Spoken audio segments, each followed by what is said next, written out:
Chapter 646. Hearing the referee's announcement, Lu Qing calmed his emotions and bowed.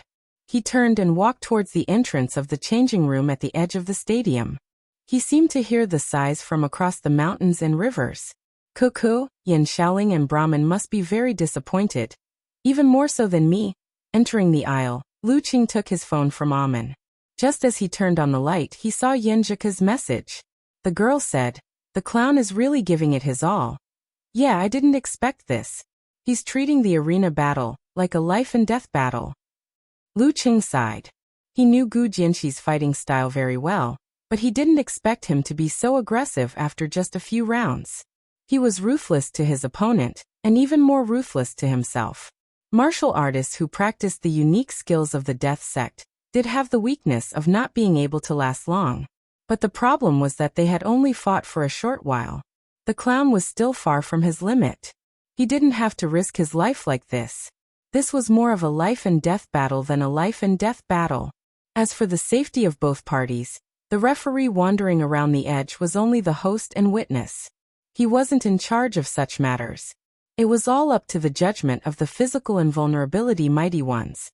In popular words, as a physical invulnerability mighty one, don't you know if you can block the opponent's attack and what kind of damage you will suffer?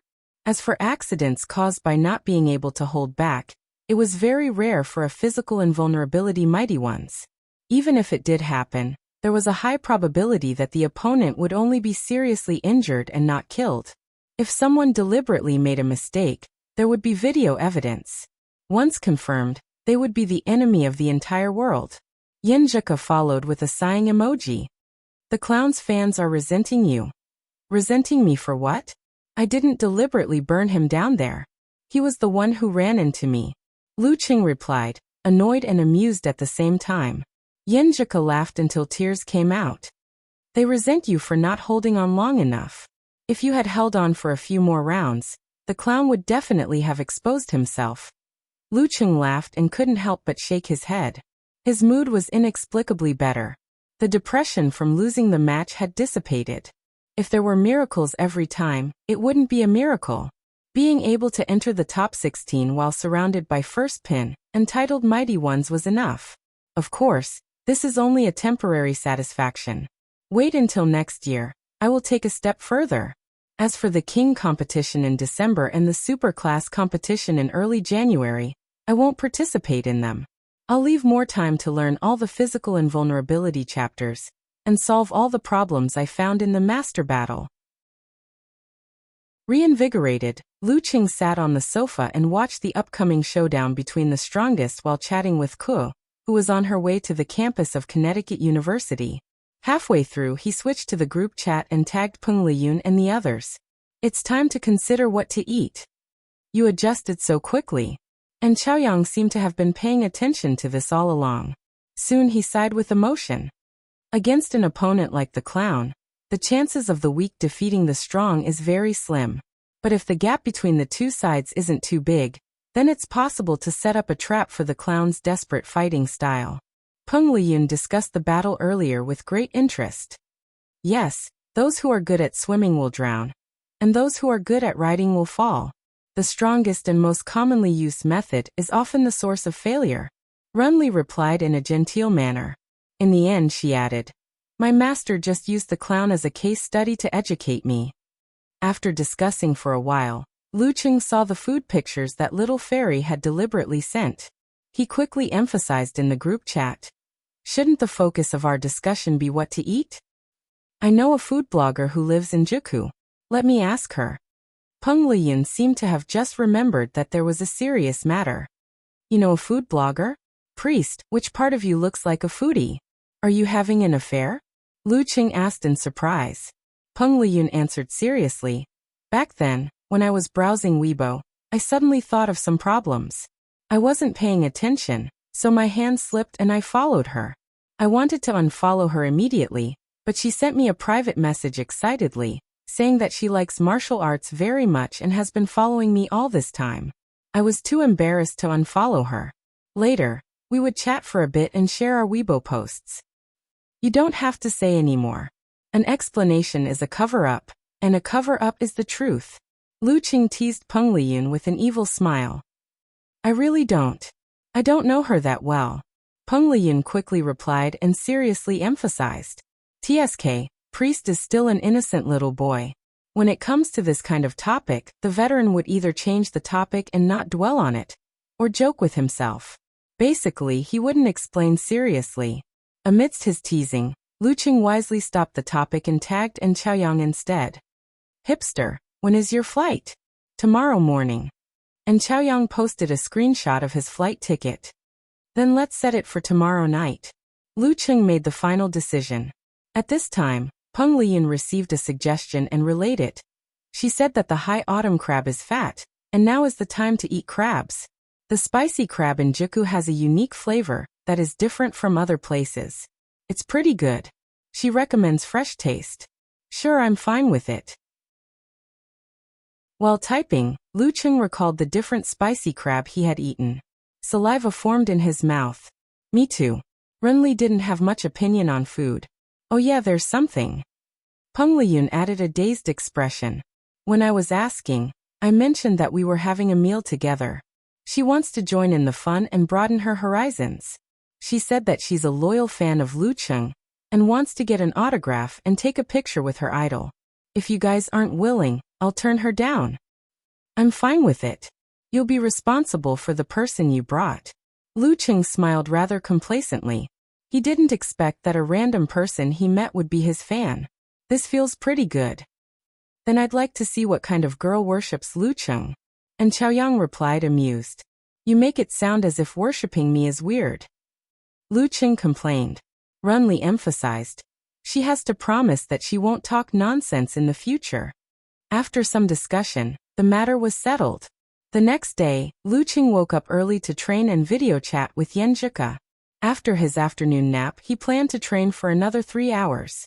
He turned over and sat up. He wasn't in a hurry to get off the bed because the tent was set up very badly. As a vigorous mighty one with physical invulnerability, who hadn't had his wife by his side for more than a month, such reactions and occasional thoughts were normal. Taking a deep breath, he calmed his mind and controlled his body. Very quickly, Lu Qing returned to normal. He changed his clothes and headed to the training room attached to the hotel. At 6:30 p.m., he asked Aman to book a car. He arrived at Yipin fresh and found a private room. Pushing the door open, he immediately saw a fresh beauty with medium-long straight hair wearing a thin white sweater and Peng Liyun, who was staring blankly at the girl beside him. Obviously, there's no adultery. Lu Qing was slightly disappointed. The beauty with light makeup, clear eyes, and pink lips stood up. She extended her hand with a smile. I'm Pingxi, your loyal fan. I like the miracles you've been creating. I like your struggle and perseverance. Her breasts were very impressive. When she stood up, she even trembled a little. Lu Qing didn't look sideways. He extended his right hand and lightly bumped it with Pengxi. He smiled and said, My pleasure. At this moment, Renli and Chaoyang came in from outside. Pengxi introduced herself again. At the end, she said self-deprecatingly, I didn't expect you guys to be so close in private. When I heard about it, I was very curious. Plus, my idol is here, so I shamelessly came to get a free meal. I hope you guys don't mind. I won't tell anyone about what we talked about today. Girls who like to make fun of themselves were never annoying. And Chaoyang nodded in agreement. Renli glanced at Pengxi's breasts, then retracted her gaze.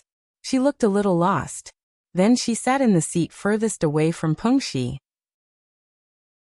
After ordering spicy crabs, steamed hairy crabs, and many other signature dishes, Pengxi took the initiative to start a conversation. She smiled and said, I was browsing Weibo and saw a reporter suggesting to hold a Heavenly Sun competition for you guys, Wisdom King, and Living Buddha to choose the strongest Heavenly Sun. I feel that this is a provocation. What do you guys think? Not interesting. Renli shook her head. I feel that our opponents aren't limited to such a small area. There's no point in talking about a Heavenly Sun competition when you're a physical invulnerability expert. If you're capable, you should get the title.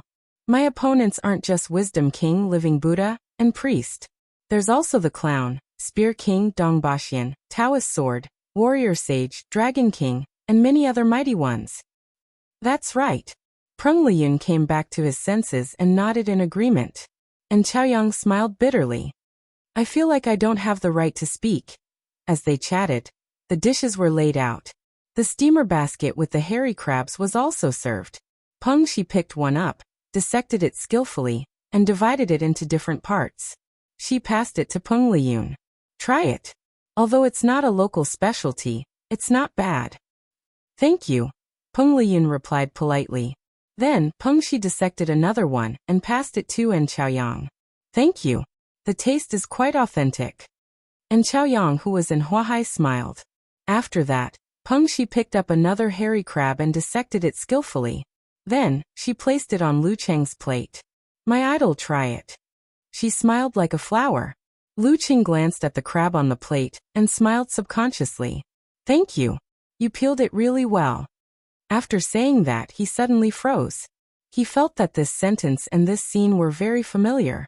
In an instant, bits and pieces came back to him. He remembered the scene from back then. Back then, Cuckoo was peeling the crab for him and teaching him the Yanshi routine. Not bad. It's quite delicious. Wrong answer. 0 points. You should say, you peeled it really well. That's the correct answer. The past was vivid in his mind. Every word entered his ears. For a moment, Lu Cheng was in a daze like Peng Liyun. Hearing his answer, Peng Shi was stunned for a moment. Then she smiled and said, You're a little different from what I thought.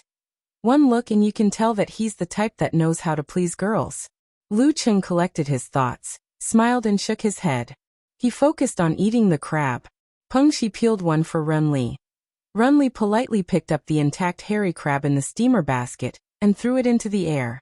When the crab fell, Runli raised her finger and rapped it with a breeze. Whoosh whoosh whoosh. The crab shell fell piece by piece. The white crab meat and attractive crab roe flew out and fell on Peng Shi's plate, piled up neatly. I'm not very good at peeling crabs. That's all I can do. Renli picked up the napkin and wiped her fingers. Well, courtesy demands reciprocity. Peng Shi was a little dumbfounded. After a long time she smiled and said, I want to shout, Coach, I want to learn martial arts. After filling their stomachs, it was late at night. Peng Shi started the car and proposed to send Lu Cheng and the others back to the hotel one by one. My assistant is already here. Lu Cheng said perfunctorily. Peng Liyun and the others also politely refused. After everyone left, he put his hands in his pockets and wore glasses. He strolled on the road full of fallen leaves. After walking for a while, he remembered to take a taxi back. Chapter 647. In the hotel room, Lu Cheng stood by the floor-to-ceiling window, gazing at the starry river of lights in the distance. His mind was calm and relaxed as he thought about the crab and Yinjika. Many details, with the passage of time, only left a vague image, but the substance had already become instinctive, becoming a conditioned reflex. Usually, one would not feel anything, but when the familiar scene hit, everything would suddenly become clear, vivid in one's mind, and one would feel the depth and meaning of the traces. These were the foundations of the building. He quietly watched for a while, and calculated the time when the girls' class ended. He picked up his phone, typed a line and silently deleted it. After 3 times, he opened his mouth with a bitter smile. There's something I don't know if I should tell you.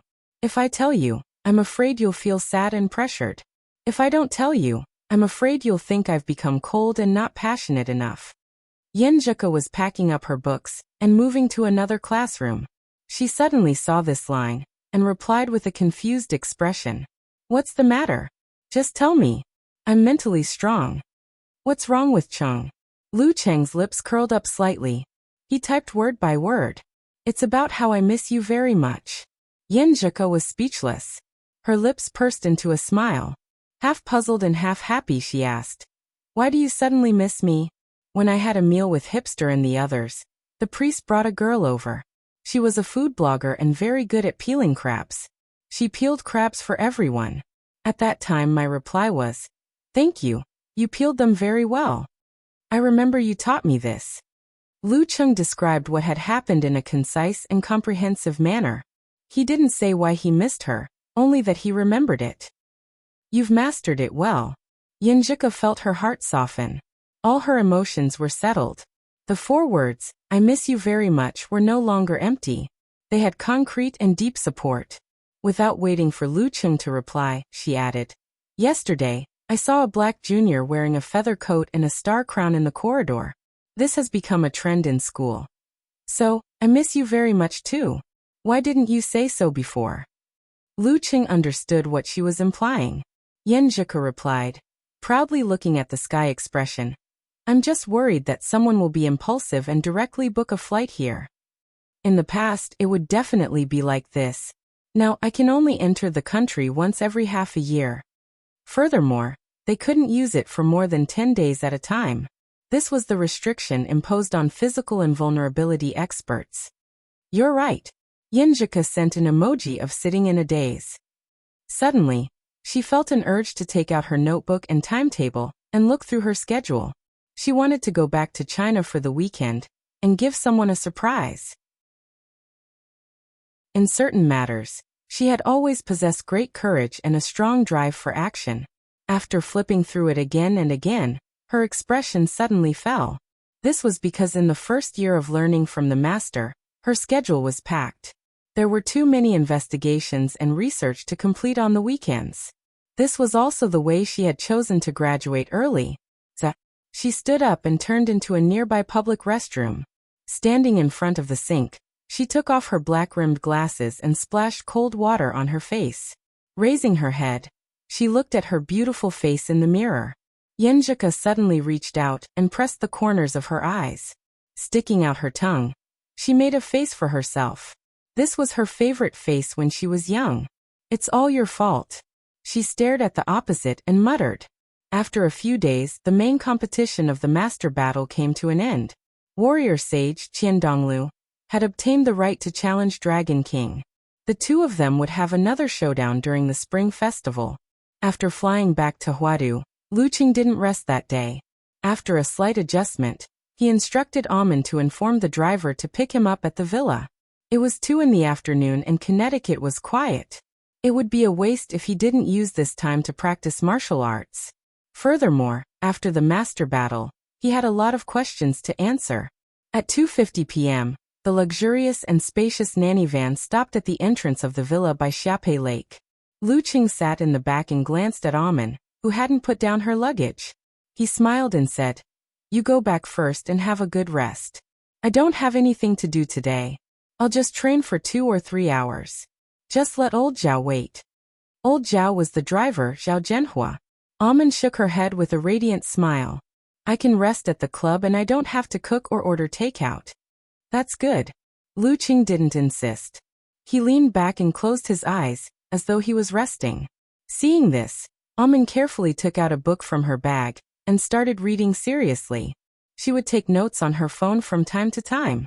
After spending some time with the assistance of other physical invulnerability mighty ones, she had learned how to learn by herself and not waste time. This also stemmed from a small obsession in her heart. Although no one would badmouth her in front of her, there would always be people gossiping behind her back, thinking that she had sold her body to become a professional assistant. As for who she sold her body to, no one would dare to say it out loud, but the answer was self-evident. Because of this, the joy of her change in life lessened. She didn't even share it with her parents and best friends.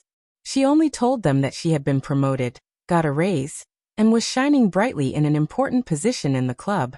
"I want to be a truly outstanding assistant." Amen clenched her fist. In the stable car, which barely shook, she would read a book or put on her earphones to watch related videos. Due to a car accident, half of the road was blocked. Lu Cheng took half an hour to reach the club and the exclusive training ground. Other than the public areas, there were 10 secret spaces, each sealed by a metal door.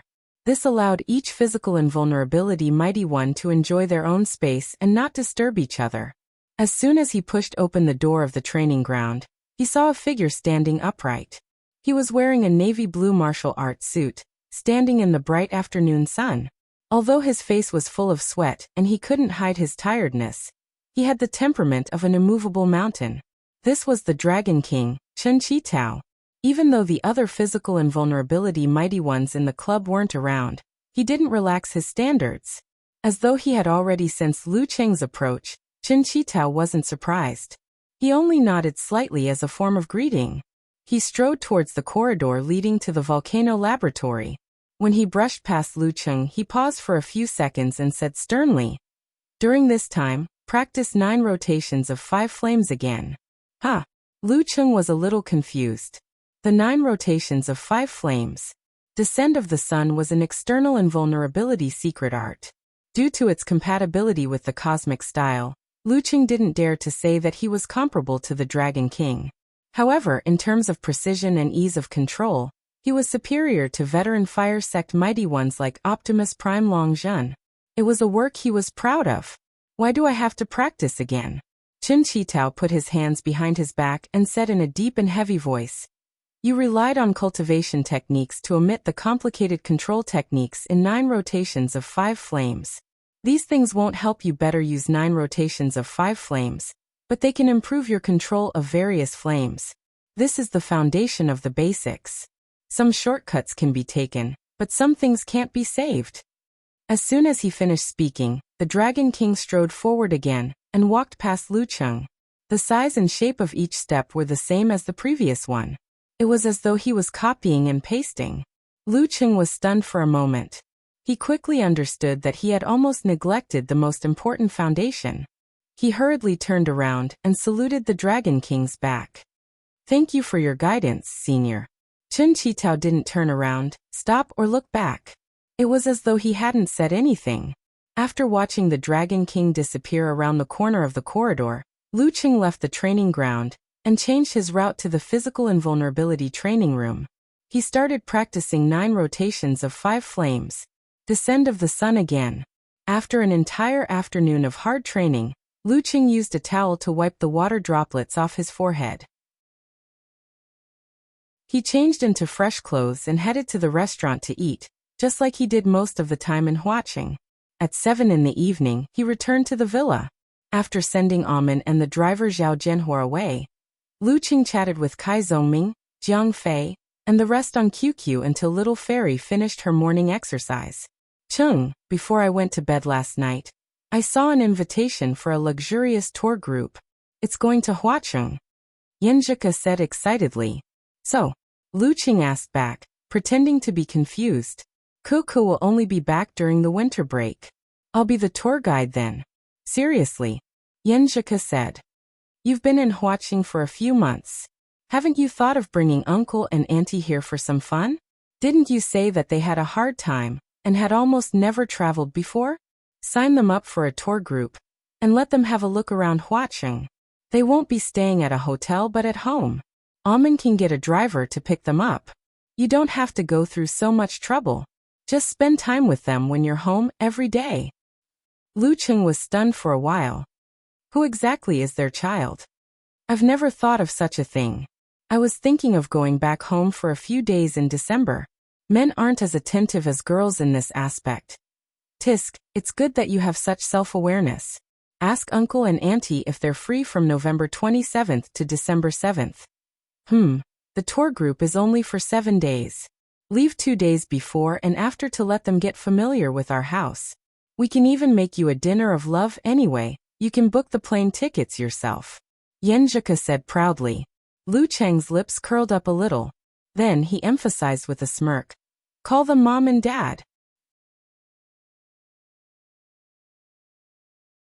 Chapter 648.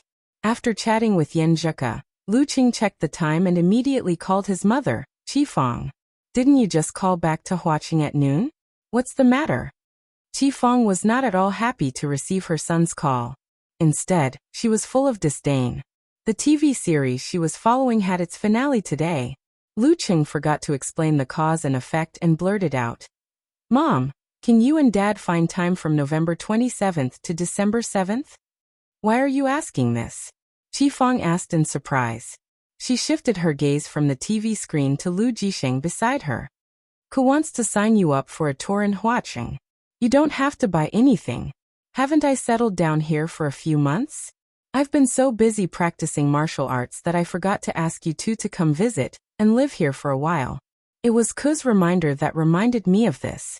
Seriously, haha. Lu Qing laughed dryly, trying to belittle himself and elevate his wife. Qi Fong was stunned for a few seconds as she digested the information. Then she smiled and said, "You are not even as filial as a daughter. Zheka is such a good girl. I always wanted to give birth to a daughter. How sweet. Who knew I would give birth to a debt collector like you? But if it really is a daughter, I wonder how happy your second uncle and the others will be. Mom, tell me if you're free first." Lu Qing quickly stopped his mother from changing the topic and praised himself. "Without a son like me, would there be such a good daughter-in-law? You're still breathing." Qi Fong had seen this line several times recently and subconsciously used it. "I'm fine with anything. I can ask for leave at any time. But I have to ask your dad." "Hey, Qing, you don't have to sign up for a tour. Your dad and I will stay here for a few days to see you and just wander around," she asked Lu Qing with her eyes as she spoke. Lu Jisheng was confused and did not understand what was going on. He also did not know how to answer. His face was full of confusion. "It's okay. Don't I usually train at the club? You'll be bored at home. And the surroundings are relatively quiet. There are no neighbors. Even if there are, you won't be able to understand Guangnan dialect. It's better to drink morning tea with the tour guide, try Guangnan cuisine, eat seafood, and visit interesting places. If you don't understand something, he'll translate and solve it. Everything will be easy and simple." Lu Qing didn't choose his words carefully. He just said whatever came to his mind. "You and my dad haven't traveled before except for Gaofan. Let's give it a try. That's to watch your competition. Your father used to run around a lot, but he was just working for others." Qi Fong pondered for a moment, and her thoughts were stirred. "Lu Yanwei is doing well with Erzi, isn't he? He's getting married in the spring festival, so your second uncle and the others can relax." During the National Day holiday, he went to Kaiyun province for a trip. When he came back, he showed off to the people in the factory for quite a while. That factory had been closed down for many years, but Qi Fong was still used to calling her former neighbors that way. "That's right. They're all going on a trip. You can't fall behind." Lu Qing tried to provoke his mother. Qi Fong took a deep breath and said, "All right, it's settled then." "You're not going to ask my dad?" Lu Qing was stunned. "Him? He has no objections. What's the point of saving up so many years of leave?" Qi Fong answered firmly. Lu Jisheng, who was beside her, went from confused to dumbfounded. "That's not what you said just now." Lu Qing complained in his mind, but didn't beat around the bush. He said directly, "All right, I'll get Ke to sign up. Mom, remember to take a picture of you and my dad's ID cards, and send it to me on WeChat. I'll help you book all kinds of tickets." Okay. Hey Qing, go ahead and sign up. Don't let Ke spend money. Her family is well off, but we're not poor either, right? You're already a mighty one with physical invulnerability. You're not married yet, so you have to be careful in this aspect, Qi Fong reminded him. Mom, don't worry. I'll give her the money. Lu Qing replied, amused. Not to mention the close relationship between Ke's Alipay and his own. The most important financial power was in her hands. Her credit cards and online payment accounts were now tied to his own bank card. She was also in charge of family finances. There wasn't much discussion. After they got married, she took the initiative to do it herself. Qi Fong was relieved. Then she said anxiously, "Your dad and I have never been on a plane before, so we don't understand. What should we do when the time comes? It's very simple. I'll teach you when you get to the airport. You have to trust my dad's IQ." Hearing Qi Fong's question, Lu Qing suddenly sighed. Dad and Mom had been busy all their lives worrying about their family. They hadn't really enjoyed themselves, and this was even their first time on a plane. If it really didn't work out, he could ask Amen to accompany them throughout the journey. After hanging up the phone, Lu Qing reported the situation to Yenjika. She immediately chose the most expensive and best tour. She even chatted with the customer service and made many requests, not minding adding money. Inviting her parents-in-law to Huaqing was a good thing. However, if she was fussy about things like cost-performance ratio and made the trip unhappy, it would be a bad thing to do with good intentions. It was better not to do it. Since she was going to do it, she had to do it perfectly. While Lu Qing was thinking of adding a burden for Amen, the assistant was standing at the entrance of Tiandu Garden, waiting for the arrival of her best friend. Her best friend was called Wang Zi. After graduation, she returned to her hometown to work in the provincial capital. Today she was on a business trip to Huaqing and wanted to stay for 3 nights. This way, she could chat with her best friend under candlelight and chat about girls' topics. At the same time, she could save on the travel expenses of staying in a hotel. When the time came, she could get an invoice and turn it into income. 10 minutes later, a taxi stopped. Wang Zi, with her curly hair, pushed open the door and got out. Amen hurried over and helped her take out the luggage from the trunk. Wang Zi, with her thick eyebrows and bright eyes, sized up her best friend a few times and said in surprise, Man, you've become prettier. Your skin is fairer too. Amen had always been pretty. However, she didn't know how to take care of her skin when she was in university. She often participated in outdoor activities, so her skin had become a healthy wheat color. I've been more diligent in taking care of myself recently. Amen brushed her hair and smiled humbly. Girls are more attentive to other girls and pay more attention to details. What brand are you using? The whitening effect is so good? Wang Zi asked with great interest. Amen dragged the luggage and spoke as she walked. She didn't hide anything. Wow, this is so expensive. Wang Zi couldn't help but look sideways at her best friend. She teased her with her unique frankness. You really got a promotion and a raise. As they spoke, they entered the elevator and arrived at Amen's residence. 2 floors, 2 apartments. This neighborhood is pretty high-end, Wang Zi said casually. Amen smiled and said, The buildings over there are even more high-end. 1 floor for 1 apartment. Actually, it's 2 floors for 1 apartment. As she spoke, she opened the door and invited Wang Zi in. The decorations are pretty luxurious. Wang Zi looked around and didn't say anything.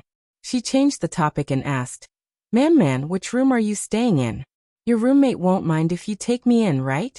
She was originally carefree and didn't care much about this, but now she was suddenly a little cautious. No, I live alone. Amen answered concisely. Wang Zi was stunned for a few seconds and blurted out. How much is that? This is Huaqing. The rent is very expensive, and this is a high-end neighborhood. Amen was stumped by the question. After thinking for a while, she smiled and said, I don't know. The club assigned me a room after I got promoted. I don't have to pay. Wang Zi's mouth was half open. She looked around and pretended to ask exaggeratedly, Man, is your club still recruiting? Isn't this treatment a little too good? After joking around for a while, Amen helped Wang Zi pack her luggage. I have to hug you to sleep tonight. Wang Zi sat cross-legged on her best friend's bed. She said half curiously and half instigated, Isn't being an assistant in Longhu Club very popular?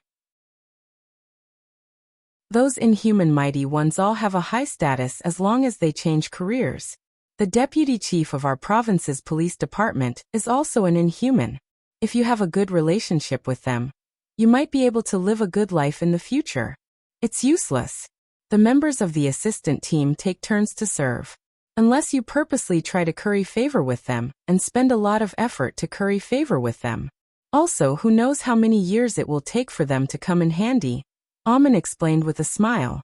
Wang Zi didn't harp on this matter. After a few words, they talked about their college roommates. For example, a certain someone went back to her hometown for a blind date when she had a boyfriend in Huahai. She even slept with him and got pregnant, so they had to break up in a hurry. For example, a certain someone got married right after graduation, and her child could already walk. For example, a certain someone entered a certain company and had already bought a house with a down payment. Relying on her youthful vigor, Amen stayed up for half the night, and went to work as usual the next day. As Lu Qing had to leave early in the afternoon to try out an old shop, she followed him back home at around 5 p.m. to catch up on sleep.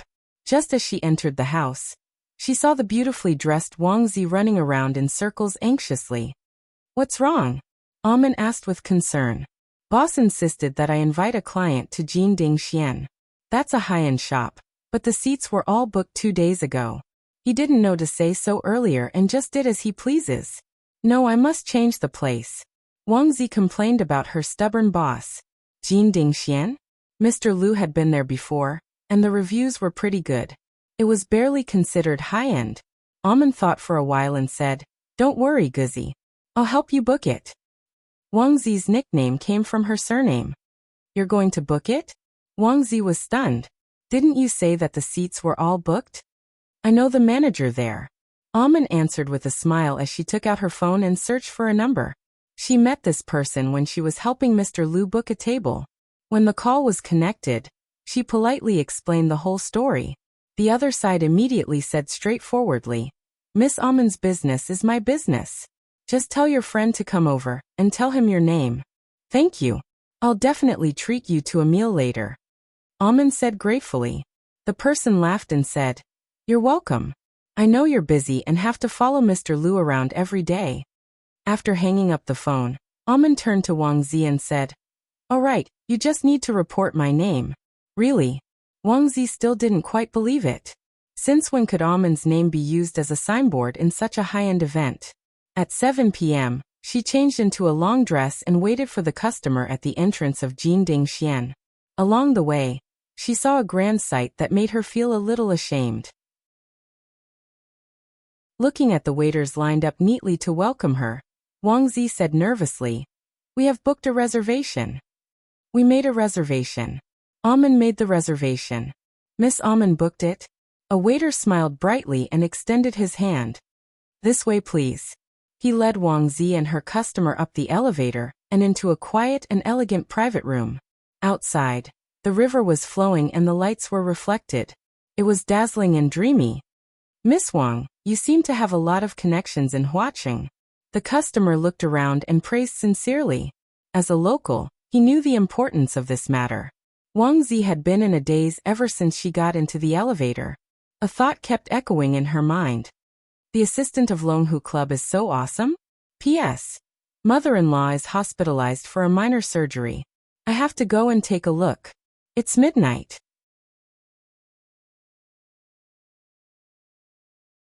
Chapter 649. At around 10 p.m., Wang Zi carried her bag and returned to Amen's place. She saw her best friend with her hair down and an electric toothbrush in her hand. She looked like she was about to wash up and sleep. "How did it go?" Amen asked casually. "Pretty good.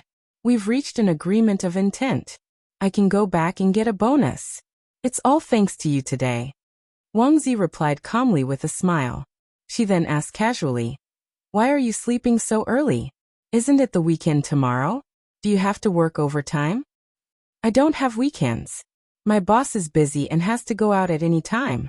That's why I have to keep the same schedule as him." Amen didn't try to hide it and laughed at herself. Of course, for the past few months, Mr. Lu had chosen to train in the villa's training field on the weekends. He didn't go out and didn't have anything else to do. He allowed himself to enjoy 2 days off every week like a normal employee. He's really a heartwarming boss. "Boss, aren't you the assistant of the Longhu Club?" Wang Zi seized the opportunity to ask. Amen pondered for a few seconds before answering frankly. "Didn't I get promoted? I'm now Mr. Lu's personal assistant." "Lu Cheng." Wang Zi was stunned at first. She then blurted out with a sharp voice, "Physical invulnerability mighty one. You're the personal assistant of a physical invulnerability mighty one?" Even though she didn't pay much attention to martial arts, she had often heard of the names of physical invulnerability mighty ones, not to mention the heavenly son of the era who was in the limelight recently. "Yeah." Amen nodded solemnly. Wang Zi was stunned for a few seconds before exhaling. She muttered to herself, No wonder Man is so respected. She's the personal assistant of a physical invulnerability mighty one. Why didn't you say so earlier?" Wang Zi came to her senses and couldn't help but probe. Amen smiled bitterly. "You don't know. I felt like I'd won the lottery. I couldn't believe it and felt like I was dreaming. It was really no different from a dream. I've been fearful for the past few months and didn't have confidence. I was afraid that I'd be fired after showing off. I wanted to tell you guys after I settled down." "You were randomly selected?" Wang Zi was full of curiosity. "Yes." Recalling the past, Amen still found it unreal. I've always tried my best to perform well in front of Mr. Liu, but he was always very polite. How should I put it? He kept a clear distance from me. When he made the great leap and became a physical invulnerability expert, he picked me as his assistant. I was stunned. Do you know? I was so happy. The feelings that she had held in for months gushed out at once. No special interaction? Wang Zi was in the same state of disbelief as Amen back then.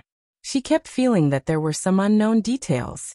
It was impossible for a pie to fall from the sky, right? Even if it really fell, why didn't it hit someone else? Why did it have to hit Man? She didn't think that there was anything seductive in it. Instead, she thought of some chicken soup stories about interviews, such as how to straighten a broom after entering the door. Well, there is one thing. Didn't he leave the club with serious injuries? I've sent him messages of encouragement before, including on New Year's and birthdays, but they weren't mass messages. They were specially edited. That's the only one. Amen pondered and answered. Good people have good karma. Lu Qing would definitely choose an assistant with good character, not someone who flatters the powerful and tramples on the weak. After a moment of silence, Wang Zi felt that she had found the answer. Then she asked in a gossipy mood, "What kind of person is he in real life?" Amen laughed and said, "I have to keep it a secret for my boss. That's the responsibility of an assistant. Well, what I can reveal is that he's really hardworking and down to earth. He's also a man who takes care of the feelings of others." "It's a pity that he's already taken," Wang Zi teased casually. Then she asked, "How much do you get a month now? Are there any special benefits?" Since she knew the status of an inhuman, she wasn't unfamiliar with the lofty status of a physical invulnerability expert. And as the personal assistant of a physical invulnerability expert, Man wouldn't be bad either. Looking at the free 3 rooms and 1 living room, and how she could solve a problem that she couldn't solve with just a phone call, it wasn't hard to imagine. Amen gave a brief description, which made Wang Zi gasp in admiration. At the end of the story, Wang Zi took a deep breath and said half-jokingly, "When I go back, I can brag like them. What about my friends and classmates? You're much more awesome than what they said." Amen couldn't help but laugh. Seeing that her best friend's attitude didn't change fundamentally, she felt relieved. As Lu Qing trained hard day after day, the end of November came in the blink of an eye. At 8:30 p.m. on the 26th, he took the nanny van and arrived punctually at Huaqing Heishui Airport to pick up his parents' flight. More than 40 minutes later, he saw Qi Fang and Lu Jisheng with his sharp eyes. They were wearing down jackets to resist the cold of Xioshan, and they were looking blankly at the people who were wearing thin and light clothes. Lu Qing smiled and went up to them. While describing the weather in Huaqing, he took the luggage from the old couple. At this moment, Amen and the driver, Zhao Zhenhua, rushed over and took the luggage. "Hey girl, let him take it. He's strong," Qi Fang said politely. "Auntie, this is my job. Do you want me to lose my job?" Amen replied jokingly. "This is my assistant, Amen. This is my driver, old Zhao." Lu Qing introduced them casually. Lu Jisheng pushed his gold-rimmed glasses and said knowledgeably, "You're acting like a boss, just like Fatigua. But he calls you secretary, not assistant. How can Fatigua compare?" The last time Chen came home, he was stuttering when he saw him. Qi Fang retorted her husband out of habit. As they chatted and laughed, the family of 3 arrived at the underground parking lot and got into the nanny van. Seeing the light brown leather sofa, the bar with famous wine, the refrigerator with drinks, and the spacious space, Lu Jisheng and Qi Fang were shocked and became a little restrained. Under Amen's arrangement, they sat down without saying much. Lu Qing saw this and shook his head with a smile. He opened the refrigerator door and took out a bottle of Xioshan specialty lychee-flavored soda for his mother. He poured a cup of tea for his father, and then sat opposite them.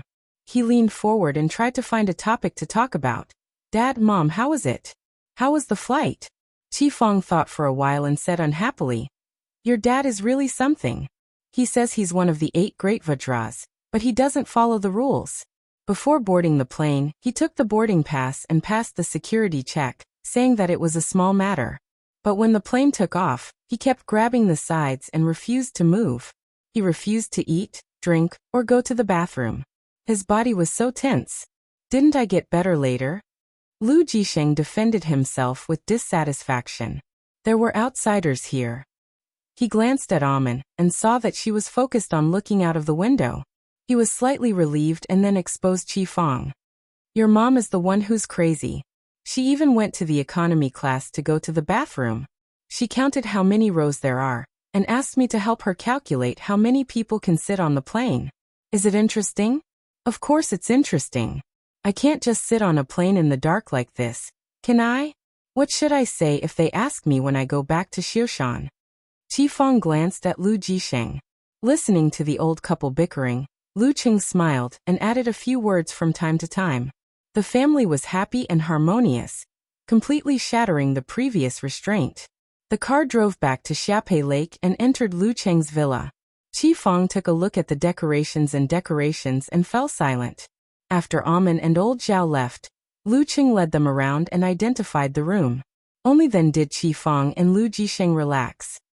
It's so big, but a little lonely. Qifeng sighed casually. She suddenly felt that her son was truly independent and moved away from his original family. She was a little happy and a little sad. Lonely? You can stay longer. Lu Qing replied with a smile. No, your dad and I can't leave Xiushan. We've become lonely old people here. You and Zheka haven't had a child. Sai, no, if you have a child, it's better to ask her mom to help. Mother and daughter can talk about anything. Conflicts can be resolved in a second. I've seen a lot of dramas like this. Qifeng suddenly started rambling. Mom, I just mentioned it, but you've already thought about the child. Lu Qing shook his head in amusement and changed the topic. The old couple rushed all the way and quickly washed up and went to bed. After the lights went out, the room became dark. The wind blew outside the window, and the sound of water was soft in the distance. Qifeng opened her eyes and stared blankly at the ceiling. After a long while, she suddenly sighed and said, Chung has really grown up. He's a man with his own family. Lu Jisheng's mouth slightly curved. After a long silence, he replied with a smile and a sigh, because we're old.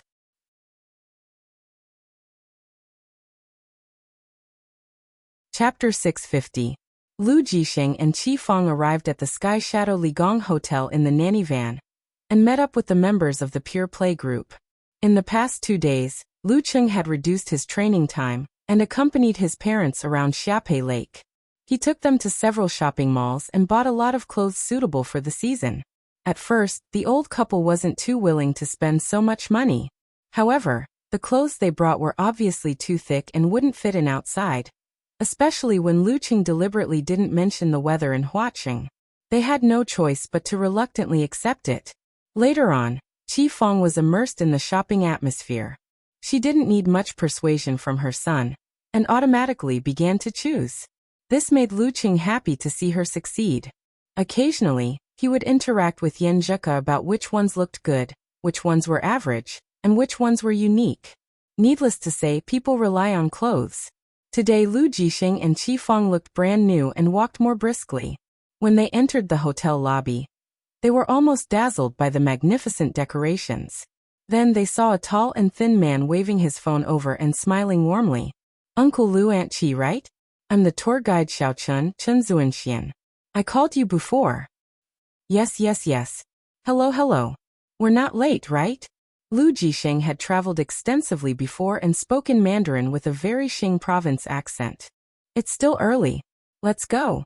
Chen Zuanxian led the old couple to the lobby rest area and pointed to a short, plump girl with thick eyebrows and thick lips. This is my partner, Qin Ran. We're in charge of the itinerary of the 10 VIPs. 10 tourists and 2 tour guides? Wasn't this too extravagant? Qifeng was secretly speechless. Although she hadn't traveled before in recent years with the development of society, many of her relatives and friends had related experiences. Her casual chats had instilled a lot of basic knowledge into her. Of course, what she didn't know was that if it wasn't for the fact that Yin Zheka felt that it was too lonely with only the old couple, she might have booked private service. Okay, everyone's here. Qin Ran clapped her hands and said in a soft voice, Our first itinerary today is to go to Huaqing restaurant to enjoy morning tea. This is a habit of Guangnan people. Since we're here, we can't miss it. After a heart-pounding introduction, the group of peer players took a bus and passed through the streets and alleys. They arrived at the Huaqing restaurant, which happened to be filled with large round tables. The people here really like this. Qi Fang glanced at the bustling hall and whispered to Lu Jisheng. Didn't you watch TV? Lu Jisheng teased. He remembered that from a few years before his son was born until he was in the 3rd or 4th grade of elementary school, his wife especially liked TVB dramas. How can you take all the TV series seriously? Qi Fang glared at him, twisting words and forcing logic. At this time, steamers were placed on the table one by one, and the aroma of all kinds of snacks filled the air. Because there were outsiders around, Qi Fang did not eat as quickly as she usually did. She only picked the food in front of her. An old man sitting next to the couple heard their discussion. He picked up his tea, took a sip, and asked with a smile, "What's the matter? Are you from Xing province?" His hair was almost completely white, but he was very hale and hearty. His dressing was very classy. Yes. Lu Jisheng nodded and answered. Qi Fang did not speak Mandarin, so she felt a little inferior in this kind of communication. She only listened and did not speak. Did your child sign you up for the group? The old man asked again with a smile. He casually picked up a steamed chicken claw with abalone juice and placed it on the plate. Lu Jisheng swallowed the shrimp dumpling in his mouth and said, "Yes, he signed us up for the group online. We don't know much about this." I see that you didn't stay in this hotel. The old man looked like a businessman who liked to find topics to talk about. My child is in Huaqing. He stays at his place at night and comes to meet us in the morning. He thinks that he is too busy and is afraid that we have nothing to do at home, so he formed a group for us to travel around. Lu Jisheng deliberated over his words. The old man chuckled and said, "Same for us. My child signed us up for the group. I feel that my child's mother and I have been busy our whole lives. Now that they have taken over, we can relax and take advantage of the fact that our legs are still good to see more and enjoy life. We can't just focus on working hard." He pointed to a woman in her 50s who was obviously plump but wore high-end clothes and bags. "Don't talk about this nonsense." The woman smiled reservedly. After chatting for a while, everyone was a little more familiar with each other after breakfast. Chen Zuanxian kept running around and asking about their well-being, trying to make every tourist feel comfortable. "We're going to one of the 8 sites of Huaqing next." Qin Ran saw that they had enough rest, and quickly got up to introduce the group and organize the group.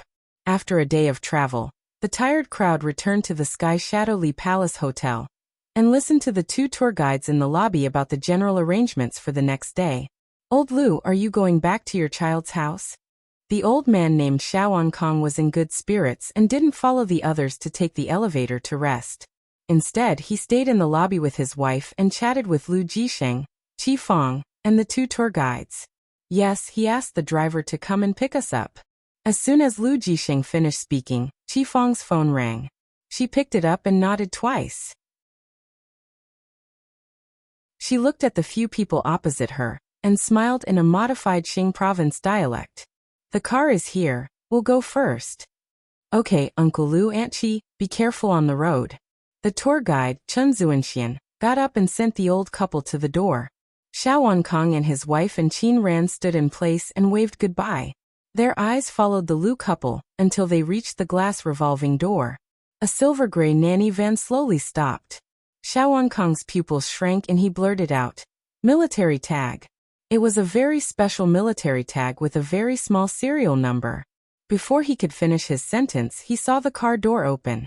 A young woman in office attire stepped out and respectfully helped Lu Jisheng and Qi Fang into the car. Before the door closed, the Lu couple turned and waved at Chen Zuanxian and the 3 people in the lobby who were looking at them. Xiaoan Kong and the rest numbly raised their arms in response. The gap gradually disappeared. The silver-gray nanny van started up again and disappeared from their sight. Old Lu's family isn't simple. After a long while, Xiaoan Kong sighed. But they didn't seem to be anything special at all. 7 to 8 days of touring Huaqing passed by in the blink of an eye. Lu Jisheng and Qifang stayed for a few more days. Feeling bored, they flew back to Xioshan as if they were fleeing for their lives. Lu Cheng started counting down the days until his little fairy's winter break. Just as he had mastered all the physical invulnerability chapters of the Ice Sect and Fire Sect, he received a message from the military.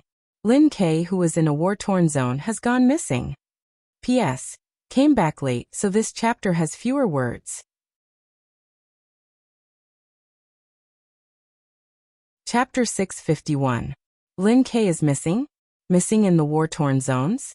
Lu Cheng, who had just finished his training and was resting on the sofa, suddenly straightened his back. His slightly muddled mind suddenly cleared up, as though someone had splashed a bucket of ice water on him.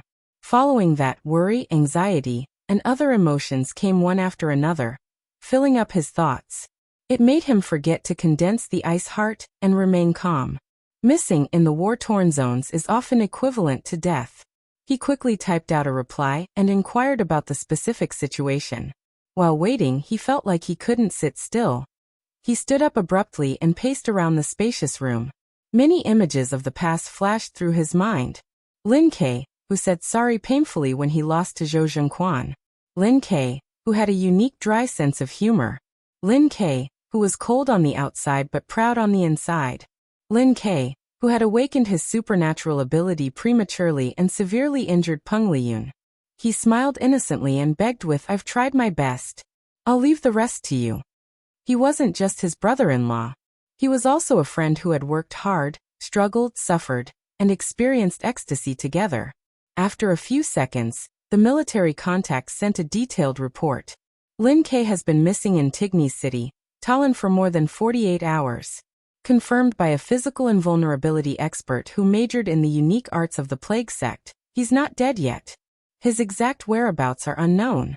The Sky-Leaning Sword and 7-star couple from Shushan Study are on their way. Lu Qing glanced over and found the main point. He felt much more at ease. At the same time, he made a decision. He would apply for leave and head to the war-torn zones to help search for Lin Quebec. In the past, he probably wouldn't have done this because he wasn't strong enough. Blindly helping would be a waste of manpower and resources. But now he had made the great leap and achieved physical invulnerability. He had even mastered all his martial arts. Regardless of whether he was a relative or a friend, he had to go. After making up his mind, he furrowed his brows and felt troubled. Should I tell Ku about this? If I tell her now, she'll be worried all the time. Days will feel like years.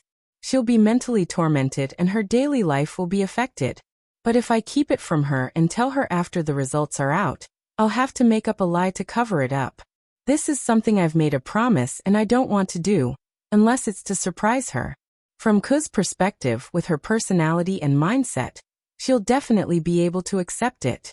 She doesn't want to be kept a secret, especially from the person who's closest to her. A husband and wife should be able to share and share. He switched to the interface where he was chatting with Yenjika. He chose his words carefully and said, "Cuckoo, I have to go to the war-torn zones." It was past 4 in the morning in Kingstown. The girl was still asleep, and the news sank like a stone in the ocean. Lu Qing didn't wait for a reply. As he lamented about the time difference, he opened the door and headed for Empress Luo's office. She happened to be here today, so there was no need to call. As he passed by the elevator, Lu Qing saw the door of the sedan chair, and the carriage slowly open. Walking out was Optimus Prime, Long Zhun, covered in blood, charred, and grime. He must have failed in his challenge to the Dragon King, and got a good beating. Lu Qing nodded thoughtfully. If it was in the past, he would definitely laugh at the other party. But now he was not in the mood at all. After a silent greeting, he went to Ning Zitong's door and knocked 3 times. After getting permission, he pushed the door open and entered. Lu Qing briefly explained what had happened to Lin Ke, and then brought up the matter of applying for leave.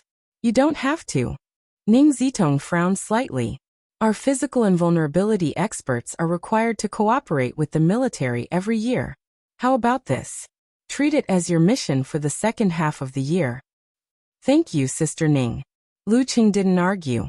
He immediately turned to leave, intending to communicate with the military as soon as possible. Ning Zitong tapped the table lightly and reminded him. The war-torn zones aren't just a few dozen countries. Your master knows a lot about this. Remember to ask him for advice. Don't be careless. Okay. Lu Qing nodded gratefully. With this reminder, he didn't rush to contact the military. Instead, he called his master. You want to help find Lin Ke? Asked Shi Jiangwo directly. He looked like he knew everything about the martial arts world even though he wasn't in it. Lu Qing answered, yes.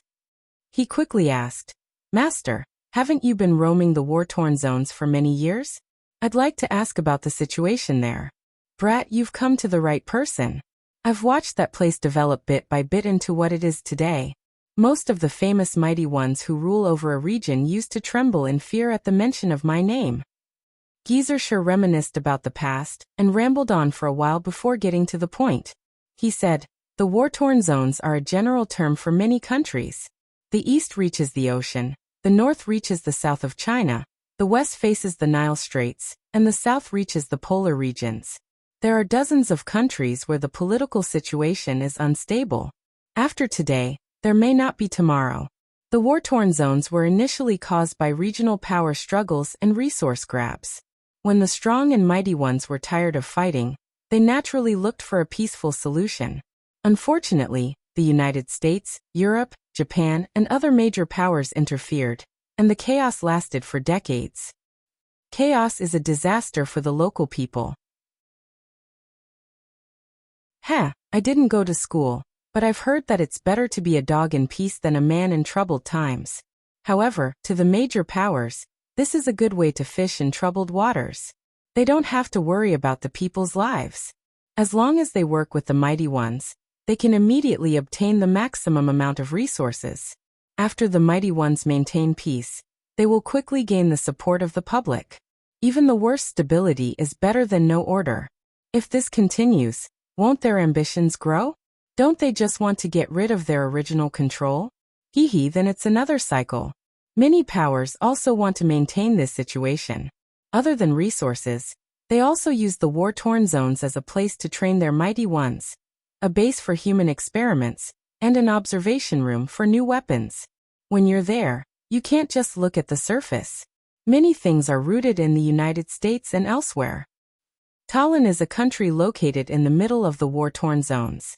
Before the split, it was one of the top countries.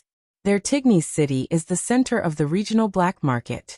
There's some order, the order of the mighty. Currently, there are many physical invulnerability mighty ones in the war-torn zones, and even more of them are active there. With your current level, I'll only give you a word of advice. Don't mess with the stars, and avoid the gods. What does that mean? The custom there is that after becoming a top-notch mighty one, they will give themselves nicknames like stars or mythical figures. For example, Venus, Moon, Pluto, Zeus, and so on. If you make a name for yourself, you can give yourself one too. What did I give myself back then? A real man doesn't talk about his past achievements. Shi only ended the call reluctantly when his phone was almost out of battery. Lu Qing went over the key points, contacted the military, and arranged the itinerary. When all this was done, Yenjika woke up from her biological clock. She asked with a confused expression, "What's the matter?" "Something happened to your brother. His whereabouts are unknown. I'm going to help look for him." Lu Qing tried his best to describe it in a casual tone. Yenjika's sleepy expression instantly collapsed. Her clear eyes widened as if she had been pricked by a few needles.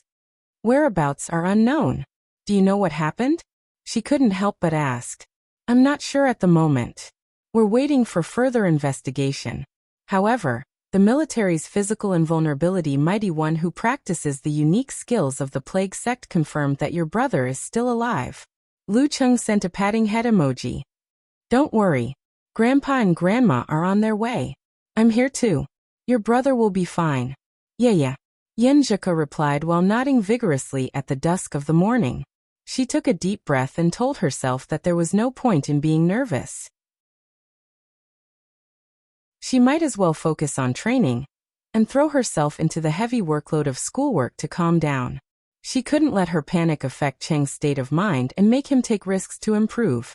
After giving his instructions, Lucheng took a car to the military airport on the outskirts of Huaqing. He planned to fly directly to Zhelangang, which was near Tallinn. This was a relatively orderly city in the Federation, and had close ties with China.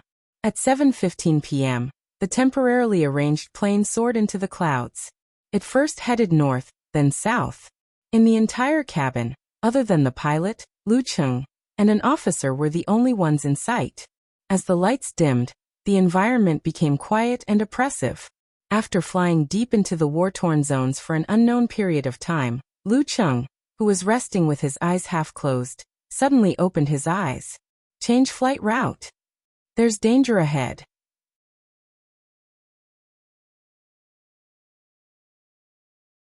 Chapter 652. Change the flight route. The officer at the side was stunned at first, then his pupils constricted. He hurriedly contacted the pilot in the cockpit. He clearly remembered that on the profile of this physical invulnerability mighty one, the words, "able to foresee danger," were written. This wasn't a reason to believe it, but an objective description based on the accumulation of facts. Soon, the plane deviated from its original route and took a big detour.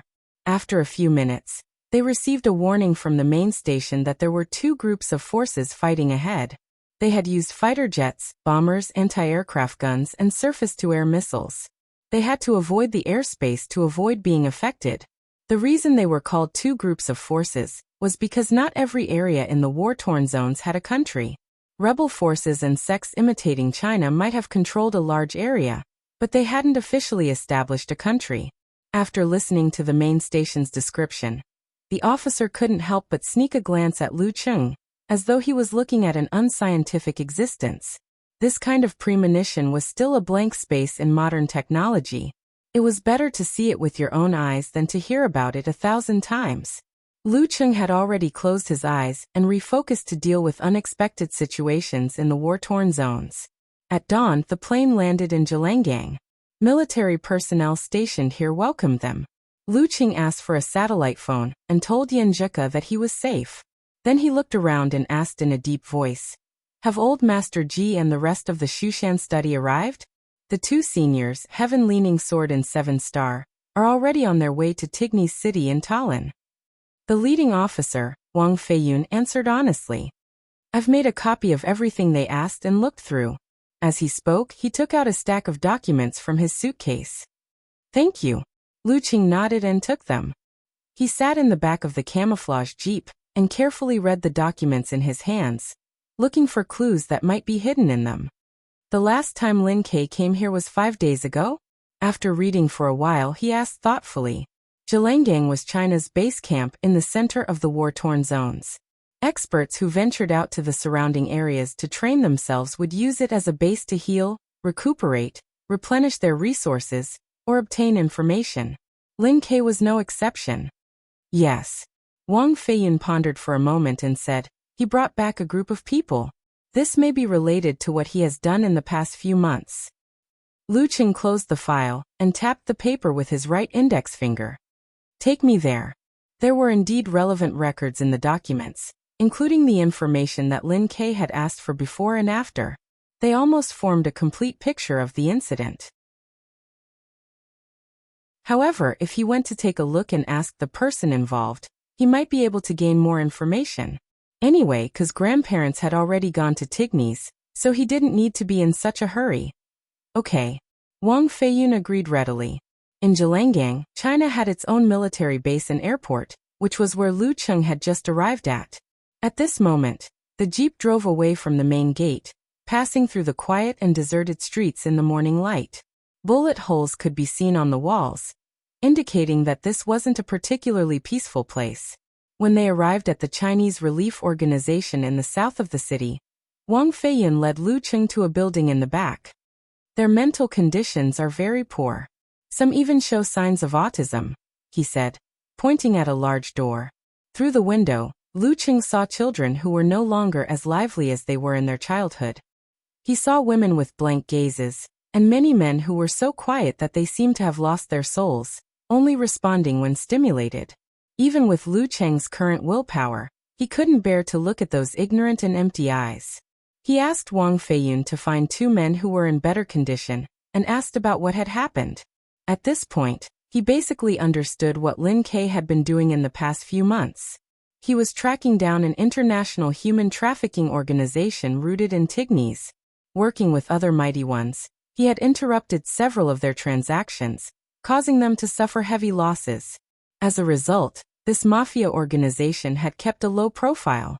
Without more clues, Lin Ke had no choice but to go to Tignes again, partly to hone his skills and partly to investigate. Was he retaliated against, or did he follow the clues only to run into a big tiger? Lu Qing muttered to himself, deep in thought. He didn't expect a cold, introverted, and taciturn man like brother-in-law to do such a chivalrous thing, risking his life to do it. In a fully enclosed room shimmering with metallic luster, Lin Ke's 4 limbs were powerless as he lay on the bed covered with white cloth. His hands and feet were shackled, from which silver-white bone spurs protruded and pierced into his muscles and bones, staining him dark red with blood. His dark pupils were slightly dilated, but there was an unyielding stubbornness in the depths of his eyes. His entire body was covered with various instruments. Increase the pain stimulus, observe the reaction of bone marrow and brainwaves. Extract 10 milliliters of blood, mix in reagent T305, and inject it into lab rat number 106. Cut the muscle 3 centimeters deep. Apply reagent T246. Record the rejection and recovery reaction process. Pay attention to the data collection. Pause. Give lab rat number 19 time to recover and organize the previous data. Cold and emotionless voices entered his ears. Waves of unbearable pain hit his body. Lin Ke felt like he was being cut into pieces, and he wished he could pass out immediately. But he stubbornly held on. In a daze, he felt like he was in hell. If not for the lack of strength, he would have bitten his lips.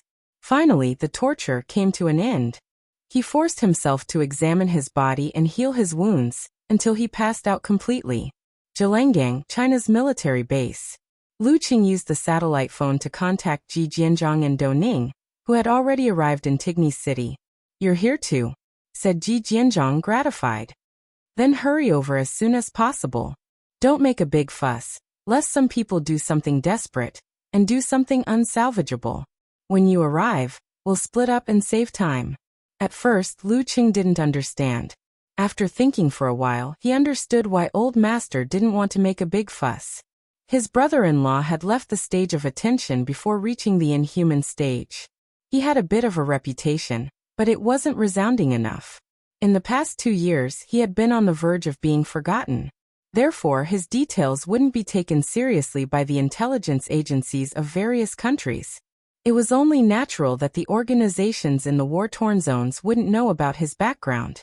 If they realized that kidnapping him would attract at least 3 physical invulnerability mighty ones, there would only be 2 choices left. They could either use a hostage and negotiate for a better outcome, or they could kill him to silence him and erase all traces of their brother-in-law's whereabouts and make him disappear from the face of the earth. This possibility wasn't low. Of course, Old Master and Old Madam weren't willing to take the risk. They wanted to confirm the clues before sweeping the area with lightning speed. Phew. Lu Qing heaved a sigh of relief. After sharing the latest situation with his wife, he put away his satellite phone and asked for a map of Tallinn and Tignes. Without further delay, he left Zhelangang.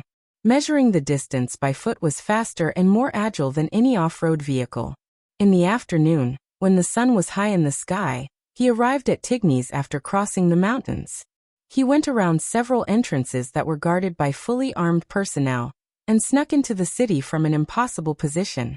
His first target was the common street that was mentioned in the information.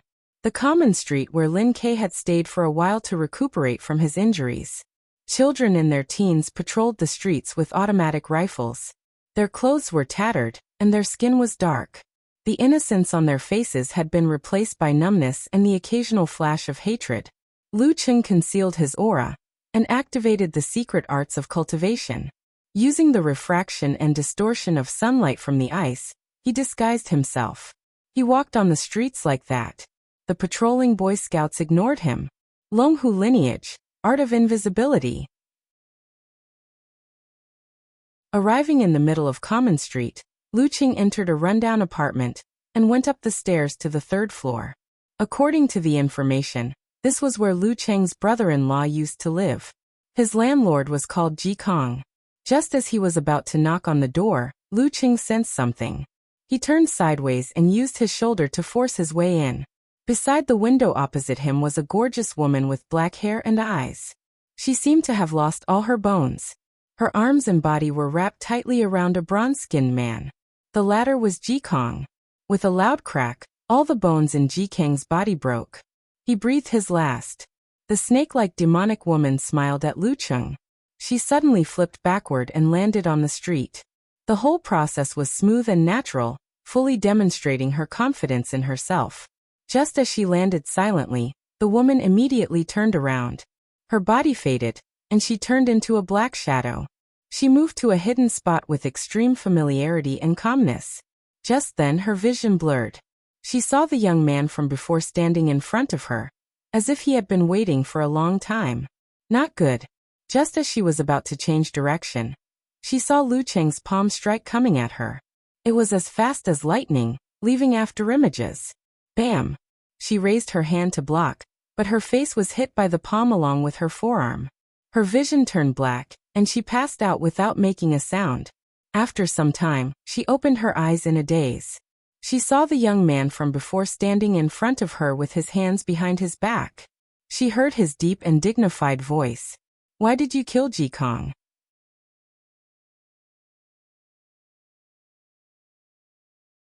Chapter 653. Why did you kill Ji Kong? Seeing no reaction from the snake-like woman, Lu Qing asked again in English. Anyone who could make a name for themselves in the war-torn zones had to master both English and Chinese in addition to their mother tongue. The woman, who had strangled Ji Kong with her body, tried her best to show her authority. "The organization sent me. Do you want to make an enemy out of us?" "I'm asking why, that's all," Lu Qing replied calmly. He didn't want to waste any more time. The word army appeared in his mind. Being stared at by those cold eyes, the woman who had undergone harsh training suddenly collapsed. It was as if she could clearly smell the scent of death. It was so terrifying, so terrifying. Her tears and snot flowed uncontrollably. Her body trembled like a sieve. I'll tell you everything. Ji Kong is a bee broker in Tignes' black market. He took a batch of our organization's goods and tried to escape. The organization discovered him and sent me to deal with him. I am telling the truth. Please don't kill me. I don't want to die, I don't want to die. A cold-blooded killer cried like a little girl in despair. She felt like she had lost control of her body and soul. A broker in the black market. Consistent with the description in the information. Lu Qing nodded slightly. What organization are you from? Star Alliance, spare me. The woman replied while sobbing. An organization that controls 3 zones and has physical invulnerability mighty ones. Lu Qing sensed her mental state and confirmed that she had broken down. She couldn't be lying to him. It seems like Ji Kang's murder has nothing to do with Lin Kei's disappearance. It's something else. As expected of a war-torn zone. After a few seconds of silence, Lu Qing took out his phone that had no signal and pulled up a recent photo of Lin Kei provided by the military. Have you seen this person before? The woman trembled as she looked at the photo. She shook her head hurriedly. No, I haven't. Fearing that Lu Qing wouldn't believe her, she quickly added. You can go to the Jinwell bar on Tutten Street and ask around. They have a general behind them. It's one of the main places for information exchange in Tignes, involving many people. If the person in the photo has been to Tignes, someone there should have seen him. There was a brief mention of it in the information, but it wasn't as detailed as the rose mill that was involved in human trafficking. The Jinwell bar should be used by the lower class. Every snake has its way, and every mouse has its hole. Lu Qing made up his mind. He walked to the entrance, opened the door, and disappeared into the dark passageway, ignoring the female killer who was lying on the ground. The female assassin watched him leave in a daze. After a long time, she came back to her senses and cried again, full of the joy and venting of surviving a disaster. She used both her hands and feet to try to stand up, but her body was trembling so much that she couldn't exert any strength. With a bang, she fell back down again. Her face was covered in dirt, and her body was covered in dirt. At this moment, clear footsteps came from the corridor. Devil? That devil is back? The female assassin's pupils shrunk, and her hair stood on end. She felt as though electricity had passed through her tailbone. She forgot about the soreness and weakness she felt earlier. She jumped up, ran out of the window, and jumped out. Bam! She couldn't stand properly and fell like a gourd. She didn't know how many bones she broke, but she forced herself to crawl into the small alley. Her heart echoed with one thought after another. I won't go on missions anymore. This world is so scary. I want to book a counseling appointment. In the corridor, a boy with a rifle found an abandoned room and peed in it comfortably. Compared to Carmen, Tutton Street was obviously much more prosperous. Although there were many people who were tough, they weren't as austere as the group of Boy Scouts. At the entrance of the gin whale bar stood a total of 6 burly men. They didn't hide the bulge at their waists, and one of them was even holding an AK rifle upside down. Without any hesitation, Lu Qing walked over and said with an imposing manner, "I want to see your boss." The 6 burly men suddenly felt a heavy burden on their shoulders. They couldn't straighten their backs. They felt that the young man in front of them was both tall and deep. His words were irresistible, and they only wanted to obey. "Yes, as you wish." The blonde leader answered with trembling legs. He led Lu Qing inside. They passed through the first floor, which was packed with people, loud music, and dimly lit. They arrived at the stairs leading down. It was only then that he remembered to report. Underground, where the underground boxing competition was taking place, there was a spacious and luxurious office. Behind a steel desk sat a man in a red general's uniform. He was dignified, domineering, and stern. He wore a large-brimmed hat that covered his eyes. Whenever he swept his gaze across anyone in the room, they would tremble in fear and want to kneel down and beg for mercy. And every one of these people was famous in the gin whale bar, Tutton Street, and even Tigny City. "Mr. General, a guest wants to see you." A trembling voice sounded from the walkie-talkie. The man known as the general clasped his hands on the table. After a moment of silence, he said calmly, "Let him come over. Let's see who's looking for me by name." Lu Cheng's hands hung naturally, his index finger using the seam of his pants as a pendulum. He followed the blonde man down the stairs and found another world underground. Bypassing the ring filled with intense fights and blood, he arrived at the entrance of the office. He saw the bar owner in a red general's uniform and a large-brimmed hat surrounded by more than 10 experts. "It's you." Lu Qing was stunned at first but soon smiled. This was someone he knew. The son of a Milua warlord who had defeated him in the Four Nations competition, Vagar the General. He had honed his skills in the war-torn zones for many years. He had fought with the Taoists once and indirectly helped him reach physical invulnerability. "It's you." Vagar was stunned as well. His pupils constricted, like the tip of a needle, flashing silvery white. Unlike many experts in the war-torn zones who lacked external sources of information, he had long known from Miluo's intelligence channels that the old opponent before him was no longer what he used to be. He was a true general-level expert. Vagar let go of his hands that were clasped on the desk and retracted them in front of him. He seemed to be on high alert. He looked around at the experts before speaking in a deep voice. "Why are you here?" "To buy information." Lu Qing went straight to the point. Vagar narrowed his eyes and sized up Lu Qing. He couldn't see through the person he had defeated in the past. Not only couldn't he see through him, but he also felt an inexplicable fear, like an animal facing its natural enemy. "What information?" Vagar's tone softened instinctively. "I want to know if anyone has seen this person in the past few days." Lu Qing took out his phone and showed him the information on Lin Quebec. "Send me his photo. I'll get someone to ask." Seeing that it was a small matter, Vagar's body relaxed. Using the Barslan, Lu Qing sent the photo over. Vagar ordered his subordinates to deal with it immediately. Lu Qing didn't leave. Instead, he dragged a chair and sat beside the office door. He looked like he wasn't going to rest until he got the results. The veins on Vagar's forehead bulged and jumped, but he didn't explode in the end. After a long silence, he suddenly spoke. If I have the information you want, I hope to receive a special reward. What? Since Lu Qing proposed to buy and not rob, there was naturally room for negotiation. Vagar clenched his fists and straightened his broad back. Fight with me. I want to know how big the gap is between us. He wanted to stimulate himself and find the dawn of becoming a true general-level mighty one. No problem. Lu Qing nodded after a few seconds of silence. The two of them didn't say anything else. The office returned to silence. However, the oppressive feeling made everyone uncomfortable.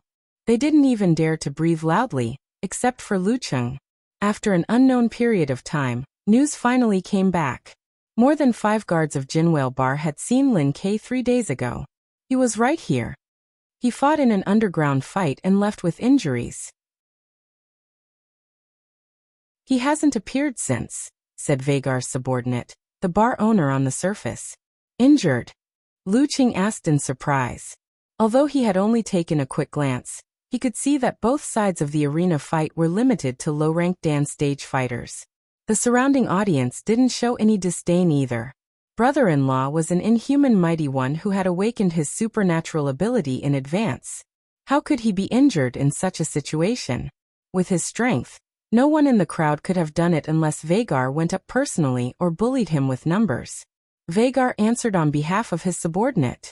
Coincidentally, there was a powerful guy who fought in the arena a few days ago. A very mysterious and special guy. I believe that the strength he displayed was only a part of his true strength. Who was it? Asked Lu Qing calmly. Perhaps it was because of such an opponent that brother-in-law was excited and took the initiative to challenge him. Vagar gestured for his subordinate to bring over his laptop, and replayed the highlights of the previous few matches. As Lu Qing watched, he gradually frowned. Lin Ke's opponent was really strange. He had blonde hair and blue eyes. He didn't have any expression from beginning to end. He was even more Lin Ke than Lin Quebec. Every punch and kick seemed to have been measured and controlled very well. He seemed to have reached the realm of God is watching you. However, he didn't show this in other aspects. He was strong and agile. However, he gave off a lifeless and inflexible feeling. At times, he even seemed to lack the ability to feel pain. This is a little strange. Could brother-in-law's disappearance be related to him? Lu Qing suddenly had a thought. Perhaps brother-in-law's disappearance wasn't because of the revenge of the human trafficking group, but because of some other unexpected incident. Otherwise, the experts of Shushan study wouldn't be completely clueless. Who is he? Where is he? Asked Lu Qing straightforwardly. Vagar tilted his head and looked at his subordinate. On the surface, the bar owner answered. I don't know who he is or what forces are behind him. However, I know where he lives. He lives in 172 San Jose Street, an apartment on the left side of the 5th floor. Thank you. Lu Qing stood up and returned the chair to its original position. You can fulfill your payment now. Vagar stood up as well. His fists were glowing silver, as if he was wearing heavy gloves. Lu Qing looked up at him. He slowly raised his arm and clenched his fingers one by one. Bam! He threw a punch. The surface of his fist condensed and absorbed the surrounding light. His body grew brighter and brighter, while the office grew darker. As the darkness deepened, the temperature dropped. Just as Vagar was about to dodge, a chilly wind entered his body. He couldn't help but shiver. The white before his eyes grew brighter and brighter, filling up the entire heaven and earth. Boom! His arms were forcibly opened, and streaks of silver-white electric snakes splashed everywhere. Bam, bam, bam. Vagar was sent flying. He crashed through 3 walls and landed heavily in the dust. Swoosh, swoosh, swoosh. His subordinates either drew their guns or clenched their fists. They were about to surround Lu Qing. Let him go, shouted Vagar in a hoarse voice. Lu Qing didn't even look at his subordinates. He had already turned around and left with his hands in his pockets. He had learned that punch from the god-slaying saber Lu Yongyuan. Using the uniqueness of his Starry Universe style, he had used it more harmoniously and naturally than his opponent. It had a different feel, but it lacked the dominance that came from the heart. Vagar struggled to get up and watched as his opponent drifted away. After a long while he sighed. Is this the difference between me and him? Just one punch.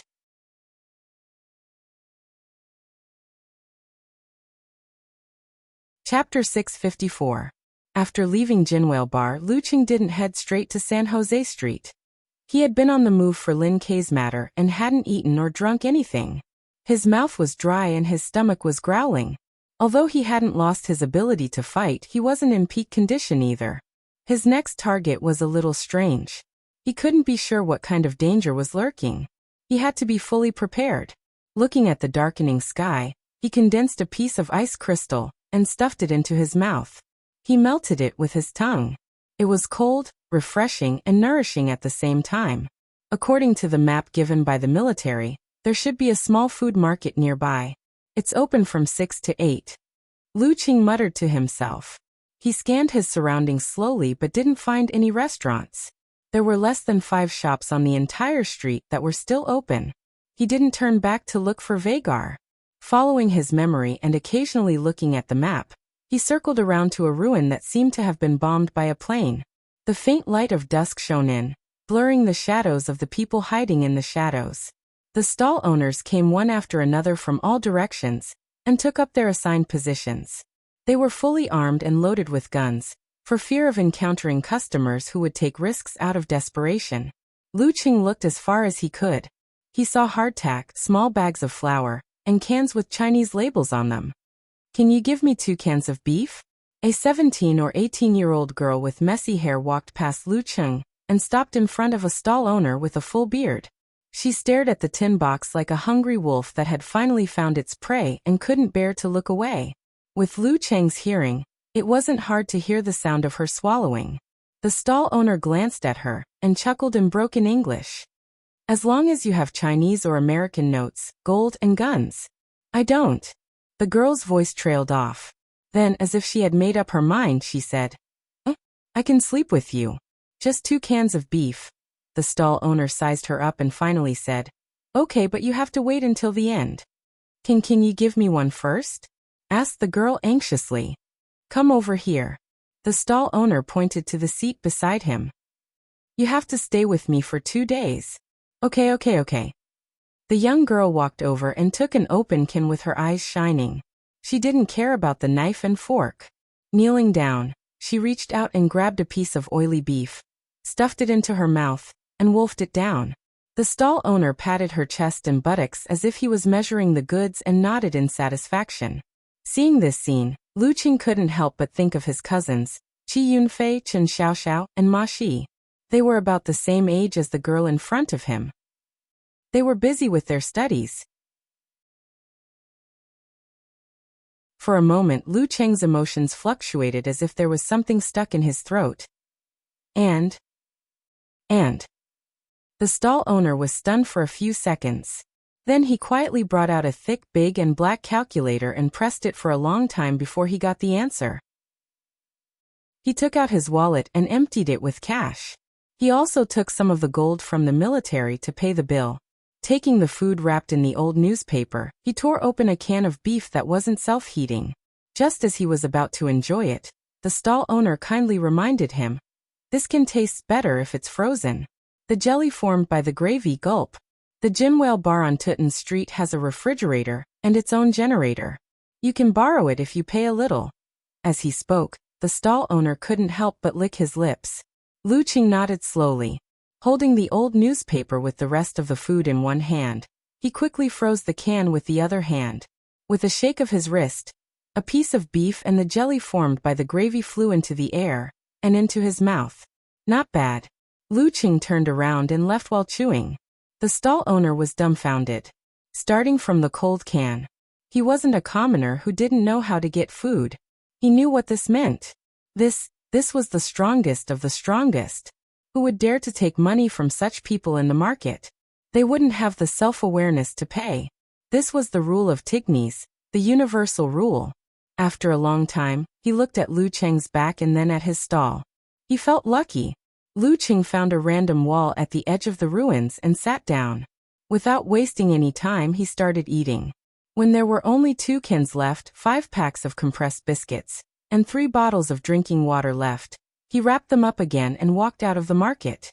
Along the way, He saw many children staring at the passers-by with pleading eyes, hoping to get some food. Lucheng sighed to himself and gave the rest of the food to different children. He didn't pay attention to their shocked expressions, nor did he care about the resulting disputes. This was the war-torn zone. 172 San Jose Street.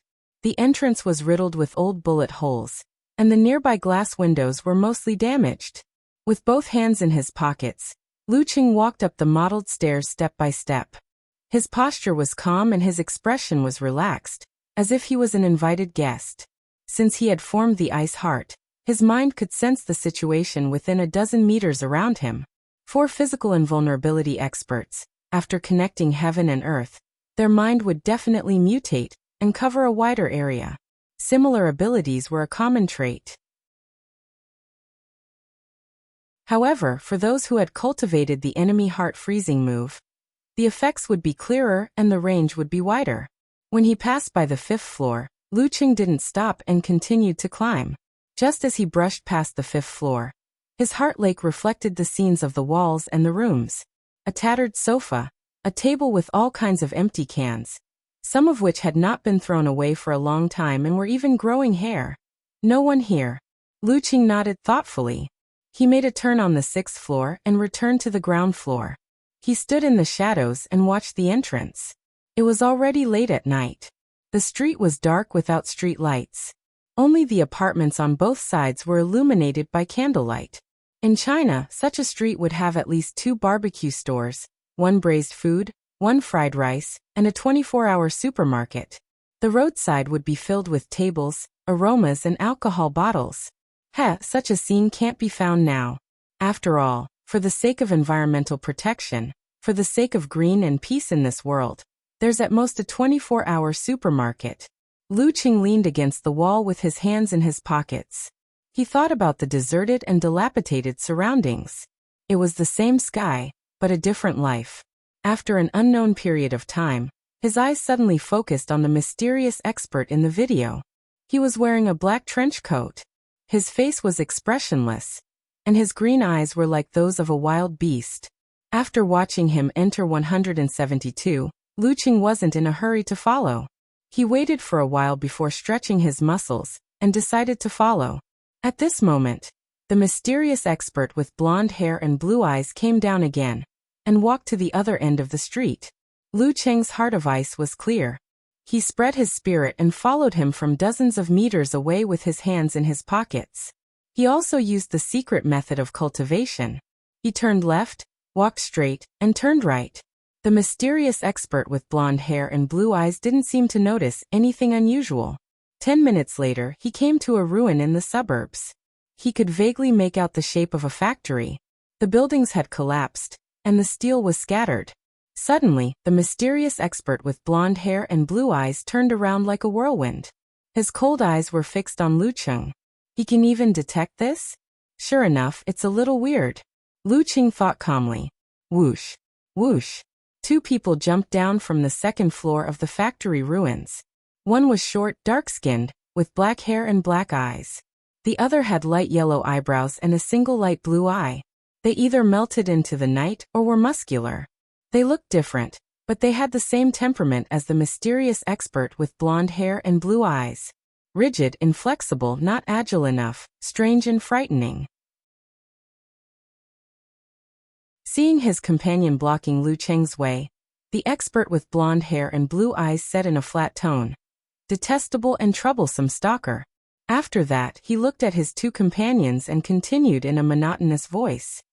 The Tignes Security Police's reaction time is 30 minutes, the City Defense Forces is 15 minutes, and the experts nearby are 5 minutes.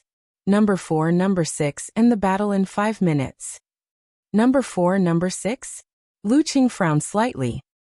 He took out his right hand from his trouser pocket, the remaining coin in between his fingers. Clang. He flicked the coin into the air.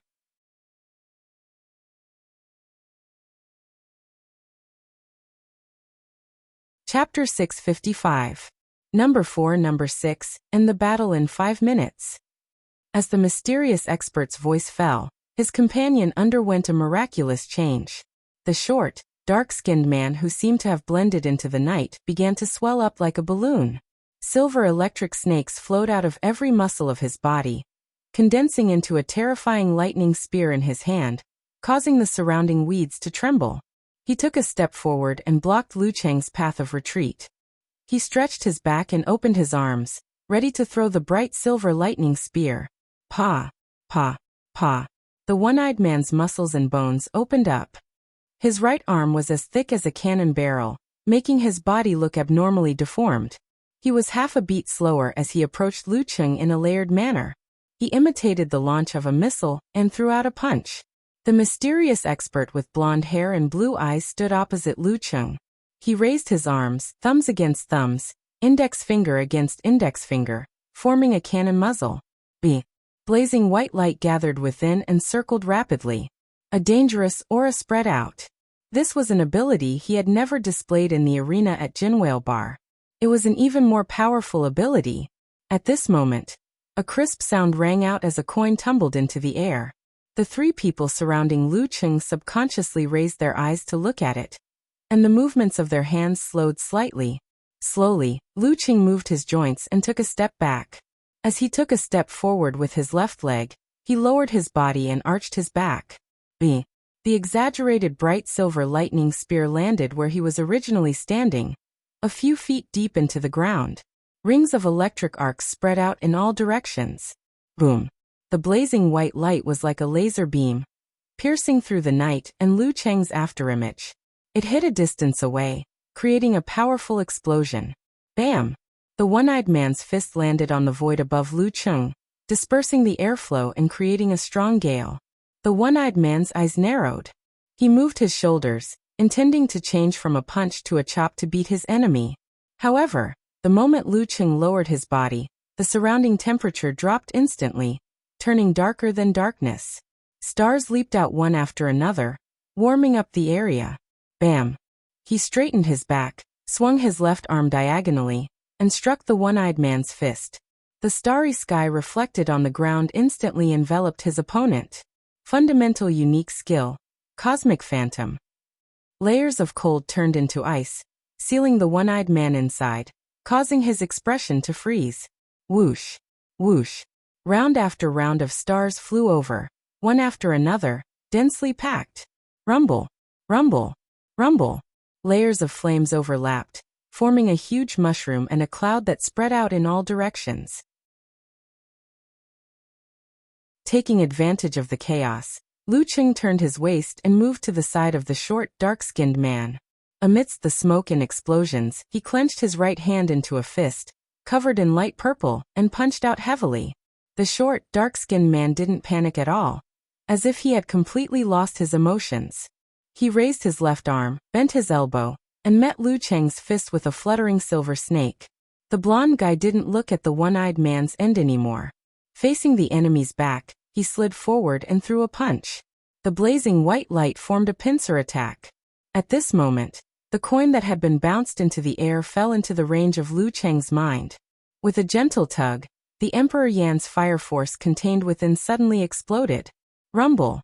With a flash of light, the blonde guy's eyes were filled with white. He felt a few pieces of debris shooting towards him. Instinctively, he lowered his head and extended his left hand to protect his vitals. The short, dark-skinned man's body and mind trembled, as if he was experiencing an uncontrollable knee-jerk reaction. Rumble! Lu Cheng's fist, which was covered with a faint purple flame, hit him on the elbow. The electric snake disintegrated. The skin was instantly charred, and the enemy was trembling all over. Under the force of the rebound and the pressure of the paralysis, he turned his waist and back. As if he was skating on ice, he nimbly turned to the back of the short dark-skinned man, causing the blonde guy to hit empty air. Bam! Lu Cheng stepped forward and pressed his knee, cutting off the short, dark-skinned man's ability to kick backward. At the same time, he extended his right hand and firmly pressed on his opponent's elbow joint. Bam! Lu Cheng swung his left arm and punched out. The light purple was restrained and looked like only a thin layer. The short, dark-skinned man couldn't block in the shock. He wanted to jump forward to avoid this fatal blow. But how could his speed be faster than a punch? Rumble! Lu Cheng's left fist landed squarely on the enemy's back. The enemy's flesh and blood immediately disintegrated. Pieces of flesh and blood flew in all directions, burning with flames. Plop. The short, dark-skinned man fell to the ground, leaving only his waist and lower body. Bam. Bam. Bam. In the spreading mushroom cloud, more than a dozen pieces of charred flesh and melted and twisted metal proved the existence of the expert, the one-eyed man. The blonde guy stopped in his tracks, turned around, and fled without hesitation. He didn't look like he was about to collapse. It was as if he had judged the situation in an instant and made the right choice. At this moment, a deep, solemn voice suddenly rang in his ears. Formation. The surrounding airflow transformed into layers of shackles, firmly imprisoning the blonde guy in place. His eyes were blazing white, as if there were turbines pressurizing in his body, trying to break the shackles by force. Lu Qing caught up with him in one step. He shook his arms and stretched out his hands. They passed through the cage and clasped the shoulders of the blonde guy. He suddenly turned his waist and back, lifting and shaking his palms. Kacha! Kacha! The sound of joints falling off and bones cracking could be heard from the blonde guy's body. The condensed blazing white dissipated helplessly, turning into light and shadow. With one strike, this mysterious expert turned into a pile of mud without the support of bones. At this moment, the coin fragments fell to the ground in different directions. Lu Qing didn't waste any time. While watching the blonde guy fall to the ground, he concentrated on the ancient words in his mind, outlining the blood evil qi.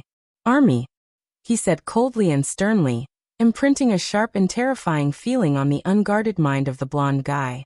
Lu Qing thought the guy would break down instantly, lose control of his bodily fluids, and answer whatever he asked. Unexpectedly, the guy didn't react at all, as though he wasn't afraid at all. Strange indeed. Lu Qing muttered to himself. He switched to the secret arts of the fire sect and the secret arts of the cultivators, but it was still useless. Whether it was mental intimidation or forced hypnosis, it was like facing a corpse. Seeing this, he thought of something. He pressed between his eyebrows and directly used his strong mind to attack the guy. Over and over again, after a total of 9 times, Lu Qing suddenly heard an illusory shattering sound. The blonde guy finally showed a pained expression. He rolled with difficulty and roared in a low voice. Let me go, let me go. Who am I, who am I? Lu Qing watched quietly, squatted down, took out Lin Kei's photo, and hung it in front of the guy. His voice went straight into the guy's ear. Where did you take him? The blonde guy's condition clearly wasn't suitable for step-by-step questioning. He simply assumed that the guy had something to do with his brother-in-law's disappearance. He boldly hypothesized and carefully verified it. The blonde guy, who was still groaning in pain, followed the question and looked at the photo. He was stunned for a moment. Number 16. It was number 16. He was originally a terror-level expert. I am number 5. No, I am not. His voice trailed off, and his eyes were unfocused, hiding the sluggishness as though his head had been hit hard. Where did you send him? Lu Qing was delighted, but immediately tensed up. He asked in a low voice. My brother-in-law's disappearance really has something to do with these mysterious guys using numbers as code names. The blonde-haired, blue-eyed man gasped for breath. Base Tigny's Northport Base. Before he could finish, something seemed to have been triggered. Blazing white flowed in his body and exploded silently. Lu Qing couldn't stop it in time. After the blazing white disappeared, the blonde guy curled up even more painfully. Every muscle seemed to have gained its own spirituality, dancing on their own. Ah! Amidst his screams, his waist shriveled, and the muscles on his back bulged. 2 new arms covered in scales grew out. Genetic breakdown.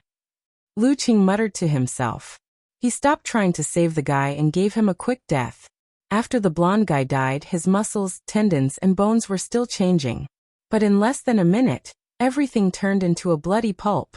In an apartment in Tigny's, a brown-haired man with chiseled features sat on the sofa. He stared blankly at the blank TV screen, deep in thought. He wore a green and white baseball uniform with a large number written on the back. 16. Suddenly his eyelids twitched. There seemed to be a flash of light in his eyes. as though he was equipped with a retina-based communication device. The signal sources of number 4 and number 6 have disappeared. The blocking program of number 5 has been activated. The old man in the green and white baseball uniform stood up abruptly and looked towards the outskirts of the city. The signal source of number 5 has disappeared as well. Narrowing his eyes, the man walked to the window, pressed his palm, and leaped out. He clearly had terrifying strength. He believed that he didn't have to fear anyone in Tignes. Even if he couldn't beat them, he could still escape. Lucheng looked at the bloody pulp on the ground. After a few seconds of silence, he took out the satellite phone from his backpack and called Grandpa G. "Hello, Senior G. I found a clue to Lin Kei's disappearance. Can you come over?" "Sure." Ji Jianzhong didn't ask for details. He trusted Lucheng fully. P.S. This picture was updated at 12:30 p.m., but Qidian's back-end drew it. Looking for recommendation tickets on Monday.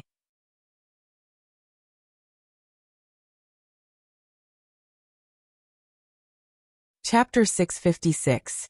Putting away the satellite phone, Lucheng examined the 3 corpses again, trying to find the source of their strangeness. Among them, the one-eyed man had been hit head-on by Universe Phantom. All that was left of him was charred black, and his original appearance couldn't be discerned. The molten and twisted metal might have come from his clothes, his pockets, or something else.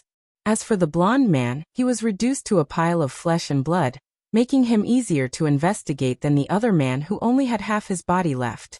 Pressing his thumb, Lucheng used the technique of Ice Spirit Holy Light to form a crystalline longsword. He stabbed it into the flesh and blood in front of him. He poked and stirred, cooperating with the senses of God above my head. His mind was calm and clear. Suddenly he discovered tiny, silver-white particles hidden in the corpses. They shone with a faint metallic glow and covered every inch of the flesh. Nanomachines. Lucheng thought of what he had seen at the military base. He muttered to himself, half surprised and half guessing.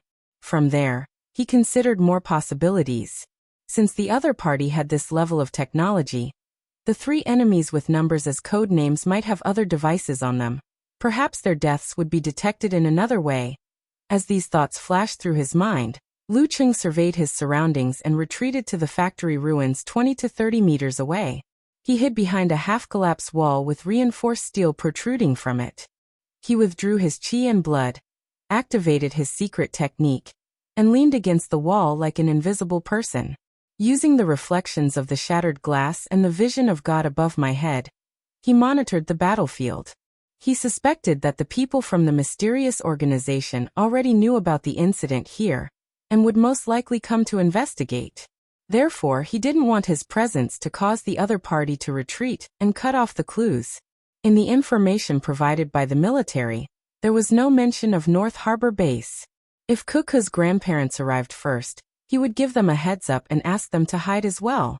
A few minutes later, Lucheng's heart skipped a beat. He felt the atmosphere around him become heavier. He cautiously retracted his spirit, and no longer looked down from above. Instead, he observed the entrance of the factory ruins through the broken glass. After counting silently for a few seconds, he saw a blurry figure from the corner of his eyes. It was a figure wearing a green and white baseball uniform. The man with the number 16 emblazoned on his back walked closer step by step in his high-top black combat boots. He stood in front of the few remaining pieces of the one-eyed man's body. Laser beams gathered in his eyes on his well-defined, deeply wrinkled but expressionless face. Lucheng didn't wait any longer, in case there were more accidents. He concealed his breath and distorted the light around him. He took a step forward cautiously, intending to launch an attack. However, just as he moved, the brown-haired man immediately turned sideways and faced the half-collapsed building. What a strong sensing ability! It's like he's equipped with a radar. Lucheng narrowed his eyes, straightened his back, and walked out with an imposing manner. Since he couldn't launch a surprise attack, then he would have to attack head-on. The person with the number 16 on his back suddenly saw a young man in navy blue clothes appear from the darkness. His hands hung down naturally, and his eyes were dark and deep.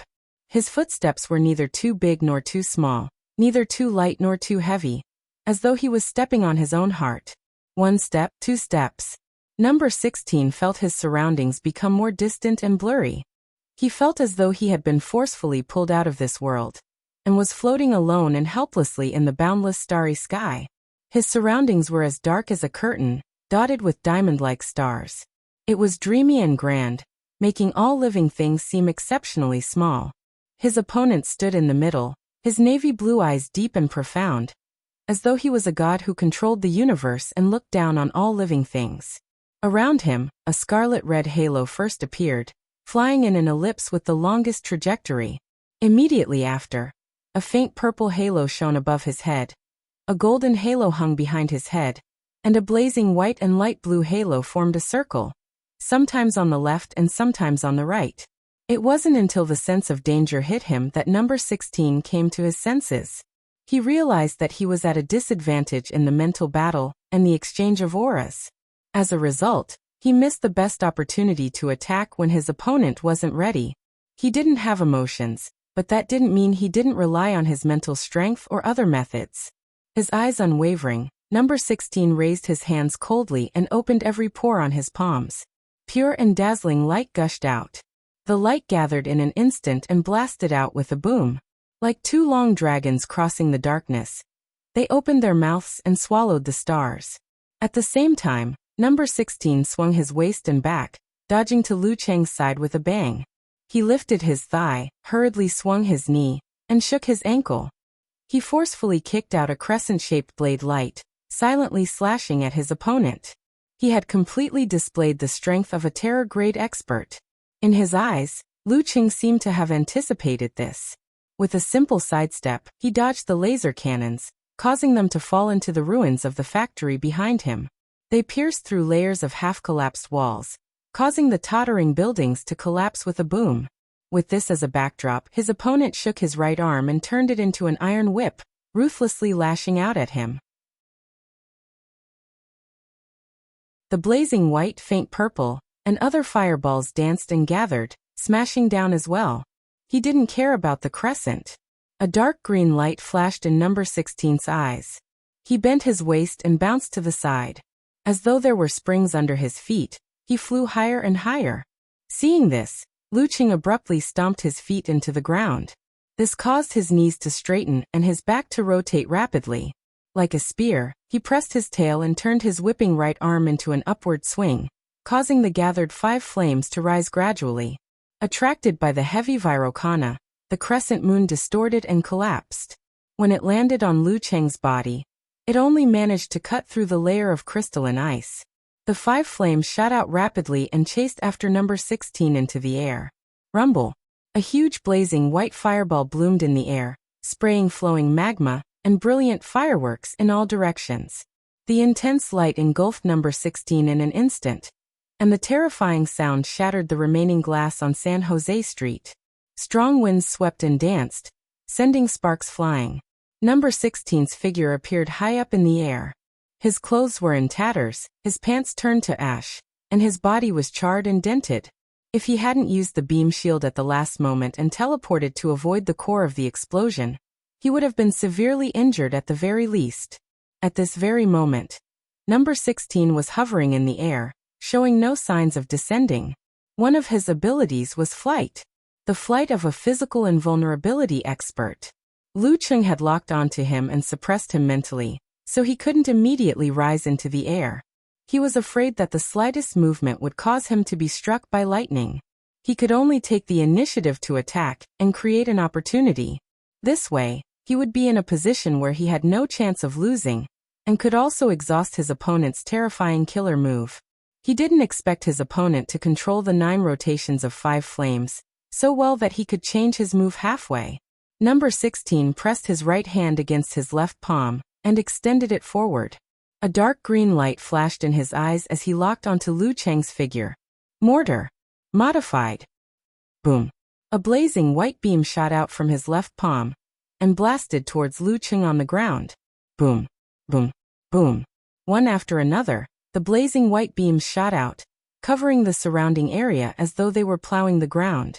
Lu Cheng used the mesmerizing snow steps and the all-seeing god to change directions and avoid the cannon fire. At the same time, he stirred up a strong wind to blow the blazing white beams off their tracks. Whoosh whoosh whoosh. Rumble rumble rumble. While Lu Cheng was dodging, he wasn't idling either. Occasionally, he would flick his fingers and shoot out beams of cold light into the air. Other times, he would quickly condense crimson fireballs to bombard his opponent. Number 16 was like a fighter jet, either soaring, circling, or coming to a sudden stop to avoid his opponent's counterattack. The two were in a deadlock for a while. Suddenly, number 16 condensed a laser beam and shot it from the device in his eyes towards Lu Cheng at lightning speed. However, Lu Cheng already had a premonition of danger. Before the laser beam was released, he shifted his position and allowed the two beams of green light to shoot into the ground, leaving deep holes. Number 16 knew that the commotion just now would attract attention. Seeing that he couldn't take down his opponent in a hurry, he decided to retreat and flew out of the ruins of the factory. Without the suppression of the cannon fire, Lu Cheng glanced at the half-broken pillar in the ruins. He wanted to use the momentum to soar into the air, and use the formation formula to keep his opponent here. At that moment, number 16 saw a middle-aged woman with a long sword in her hand. Her hair was tied up in a bun, and she looked graceful as she approached him. Immediately after, a meteor streaked across the sky, illuminating the darkness. With a long tail of light, it smashed into his body and filled his vision. A strong suction force came from it and slowed down number 16's sudden stop and change of direction. Bam! Lu Cheng ran at high speed and jumped up. Kicking off the top of the half-broken pillar, he leaped into the air and formed a hand seal. Formation. P.S. Looking for recommendation tickets and monthly tickets on Monday.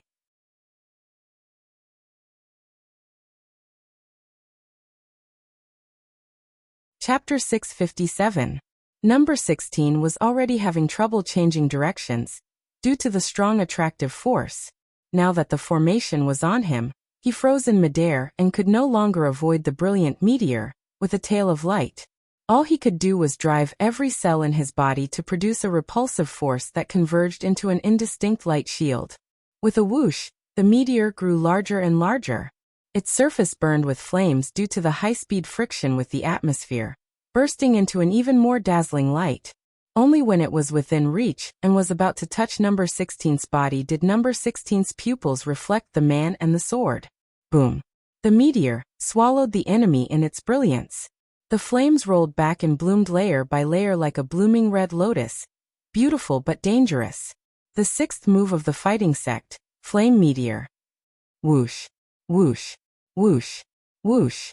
Rays of light scattered. Number 16 fell from the sky in a sorry state. His body was covered with sword marks and many bloody holes. Before he could rise again, a sword light rushed over and slashed wildly. 7 luminaries star doning. Puff puff puff. The sound of a blunt knife cutting through flesh rang out continuously. The densely packed sounds made one's teeth ache. Number 16, who had not yet adjusted himself, was unable to block all of the attacks with his fists, kicks, and laser cannons. He was forcibly knocked back and almost split into several pieces. Do Ning's attacks had just eased when number 16 felt the ground shake. Lu Cheng's powerful figure appeared in his eyes. His fists were full of fire, and each move was heavy and terrifying. Bam! Bam! Bam! Lu Cheng whipped his arm, hit him with short bursts, stabbed him with the great spear, and bombarded him with cannon punches. He completely suppressed number 16, and lit his opponent like a torch. Bam! Bam! After a series of moves, he bent his body and slid half a step forward to avoid number 16's block. Then he straightened his back and punched upwards, as if he was going to soar into the sky. Bam! He punched number 16's chest and abdomen, shattering his remaining light shield and taking him to the sky. Lu Cheng took advantage of number 16's dizziness to reach out his left hand and grab him. Then he twisted his legs and wrapped his right arm to imprison all of number 16's joints and freeze his body. Straightening his back and exploding his flame force, Lu Cheng changed his direction and pressed his opponent down like a human-shaped meteorite. Rumble! The ground cracked and a crater was formed. Number 16 was lying in the middle, foaming at the mouth. His body twitched and twitched, but there was not a single piece of intact skin to be found. He also lacked the bones to support him to stand up. The lean Ji Jianzhang approached. He watched as Lu Cheng stood up and pointed his long sword at number 16's forehead. As long as he exerted his strength, the enemy would definitely be smashed into pieces and die without a complete corpse. It's him. Taking a closer look, Ji Jianzhang said in surprise. Senior, do you know him? Lu Cheng asked in surprise. Ji Jianzhang frowned slightly and said in a deep voice, he's an American and has been roaming this area since 30 or 40 years ago. He's famous for his flying ability. It's said that only he can hit people, and no one can hit him. But if you walk by the river often, how can you not wet your shoes? How many bombers have been shot down? I heard that he was seriously injured a few years ago and died. I didn't expect him to still be alive. He doesn't seem to recognize me. His eyes don't seem right. Did he lose his memory? His state of being alive is a little strange. Do Ning, with her hair in a high bun and graceful bun, sensed that something was wrong. Lu Cheng quickly recounted the problems he discovered and the results of the interrogation. Starting from number 16's nationality, he connected the dots and had a rough idea. Ji Jianzhang and Do Ning looked at each other and said in unison, Artificial Weapons Project? Ji Jianzhang frowned and said, That's not right. I've never heard of them having a base in Tignes. It's a little different from the Artificial Weapons Project I know. Do Ning nodded in agreement. Listening to the conversation between Kuku's grandpa and grandma, and feeling their tacit understanding, Lu Cheng suddenly felt that he was unnecessary here. He pondered for a few seconds and said, maybe it's a branch research, a new secret base. Yeah, no matter what, he's in their hands. Do Ning's tone turned stern as she looked at Ji Jianzhang. Let's find out the exact location of that North Harbor base. Number 16 was at the terror grade. His willpower was firm, his mind was strong, and he seemed to have been brainwashed. Lu Cheng and the Ji family elders took turns to use their secret arts to slap him. It took them a good few minutes to break him down. Once he broke down, number 16, who had lost his past experience, could no longer develop the will of a physical invulnerability expert. With the blonde man as an example, Lu Cheng didn't dare to ask directly. Instead, he shared his concerns with Ji Jianzhang and Do Ning. That's easy. Ji Jianzhang pointed his sword downwards and plunged it into number 16's throat. However, it only went in a little and didn't damage the trachea or arteries. Bzzz. As yin and yang circulated, a magnetic field enveloped the surroundings, interfering and distorting most of the signal sources in number 16's body. Where's North Harbor Base? Asked Lu Cheng in English with a Connecticut accent. Number 16's nerve signals seemed to be in disarray. After a moment of silence, he answered, underneath the Hako Machinery Corporation.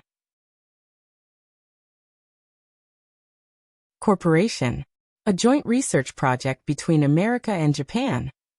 Ji Jianzhang came to a realization. Following that, Lu Cheng asked about the whole story. North Harbor Base's secret research had achieved a breakthrough, and was in urgent need of dangerous grade materials to verify the results. There weren't many such experts, but there weren't many of them. Within a short period of time, the base couldn't find any and their preparations were about to be scrapped. Therefore, the person in charge sent number 4, 5, and 6 to fight in the underground boxing ring and challenge arena masters to see if they could lure out a lone dangerous grade expert. 2 days later, they encountered Lin Quebec. After the arena battle ended, number 16 secretly knocked him out and took him away.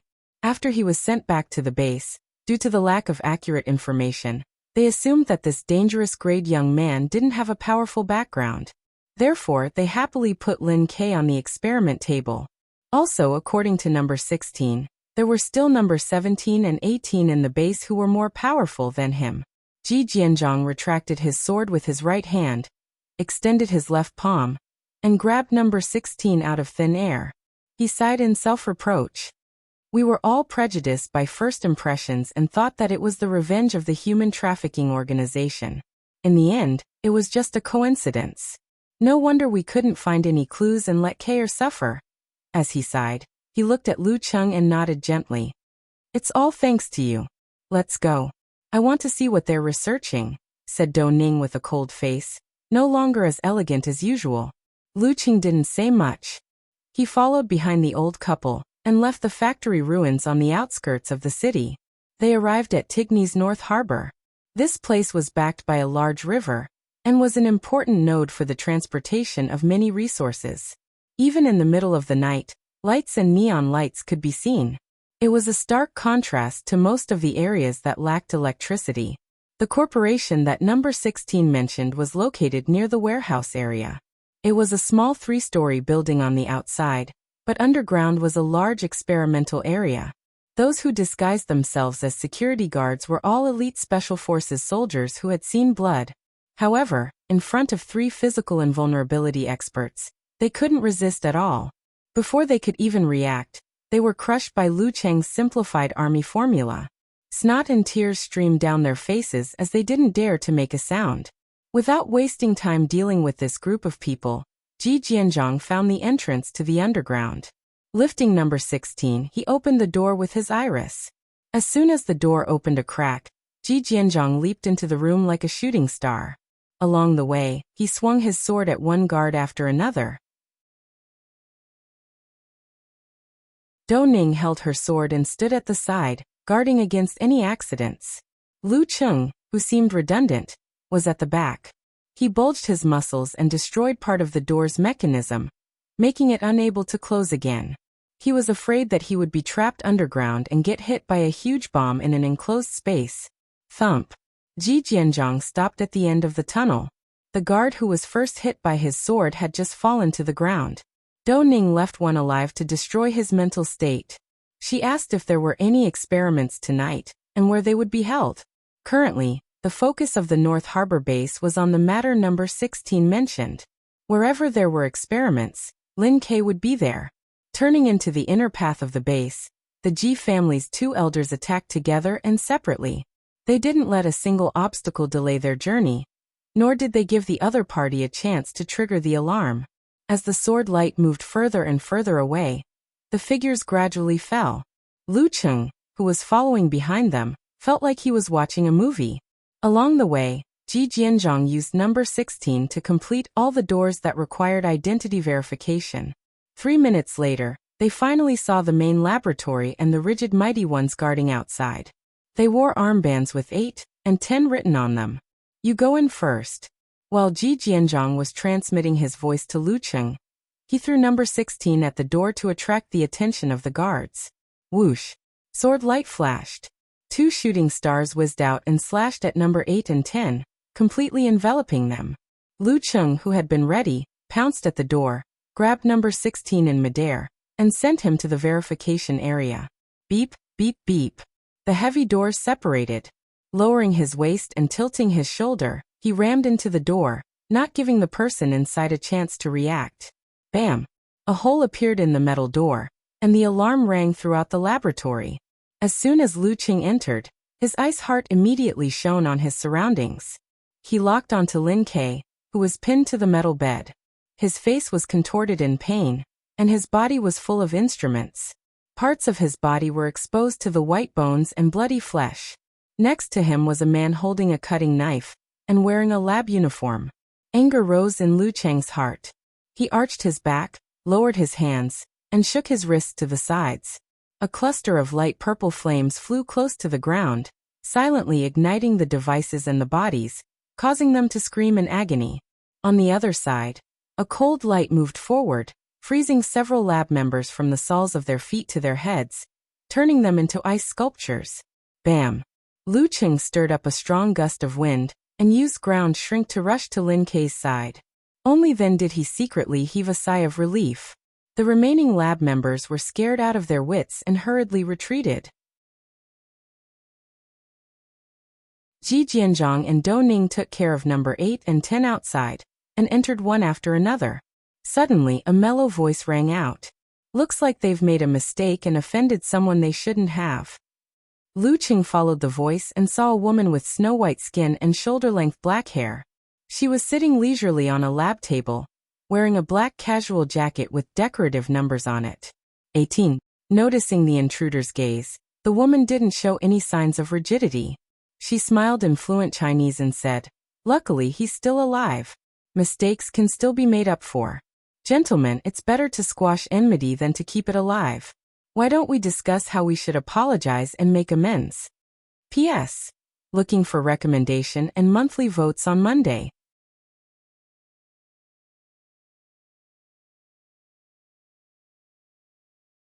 Chapter 658. Compared to number 16, number 18 was more lively and natural.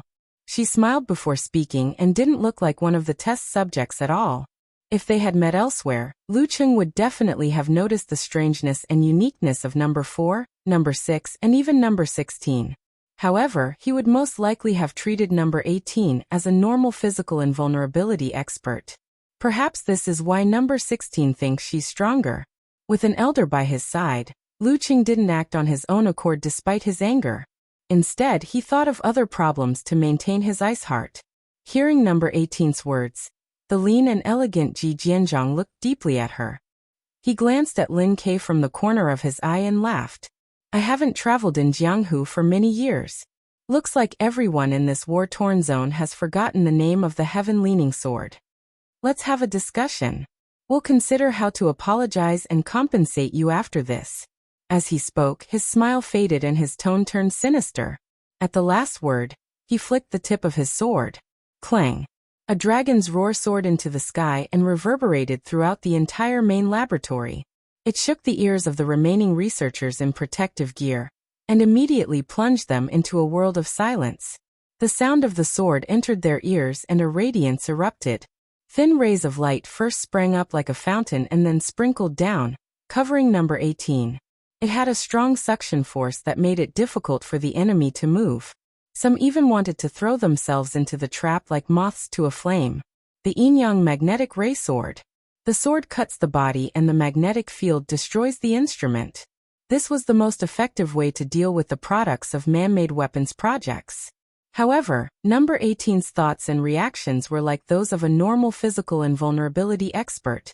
She wasn't affected at all. The fact that her previous suggestion was rebutted made her squint her eyes. She was no different from an ordinary person when she hid her anger in the stars. Her eyes sparkled and she instantly regained her composure. She didn't force herself to move. Instead, she placed her hands on the edge of the long experiment table and leaned back. Her dangling right leg followed the suction force and swung upwards. The blazing light formed a knife and slashed towards the core of the sword or a fountain. But the moment Ji Jianzhang drew his sword, or even the moment he spoke, Dou-Ning had already made her preparations. She took a step forward, squatted down, and stabbed the ancient longsword that shone with clear moonlight into the ground, spreading out a heavy and gloomy glow. The surrounding concrete immediately cracked, as if it had been weathered for a long time and was extremely dry. The remaining experimental personnel who were shocked by the sword's sound had their feet stuck to the ground, trembling nonstop. Their skin dried up inch by inch, as if their blood and water were being sucked away. The dim light was either heavy or light, causing the gravitational force in this area to be unbalanced. It pulled number 18's movement in the opposite direction, causing her razor-like right foot to be somewhat sluggish. Her cooperation with Ji Jianzhang's sword was flawless, showing the tacit understanding that had been settled for decades. The eighth move of the fighting sect, Withered Desolation, Silent Earth. There were 3 stages to this killer move.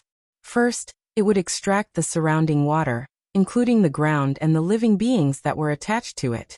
Next, it would simulate a certain degree of gravity to disturb and influence the enemy. Finally, it would trigger an earthquake at a locked location and release the gathered energy. These 3 stages could be used separately, and only one of them could be used. After mastering the sequence, it could be changed according to one's will. Clang, clang, clang. The light of the razor split apart the rain of swords and accurately blocked Ji Jianzhang's blade. However, due to the pull, it was a little slower. Many of the lights escaped the net and were continuously slashed by them. If number 18 hadn't formed a shield in time to resist the damage, she would have been covered in cuts and bruises. Clang. Dou-Ning straightened her back and stood up. She took the opportunity to pull out her sword. From left to right, she slashed at her opponent lightly, but the suction force was obvious. Beside her, The experimental personnel wearing protective suits fell to the ground like dominoes.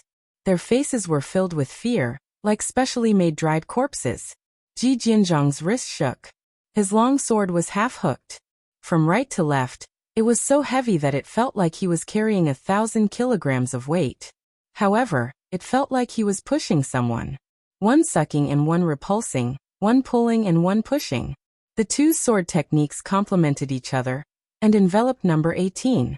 Lu Cheng stood beside the metal bed and didn't interfere rashly. A battle between physical and vulnerability experts took up an extraordinary amount of space and range. If one didn't have long practice of cooperation and forcefully helped, it would affect the footwork and moves of the two seniors. 1 + 2 might be less than 2. Under such circumstances, the best way to work together was to take turns attacking the enemy, one after another. It was just like his experience with Ren Li. Unfortunately, the two of them had been in the martial arts world together for many years, and had a tacit understanding of each other. They didn't leave any gaps for others to interfere. It feels like an unnecessary onlooker. The thought flashed through his mind, but he didn't relax at all.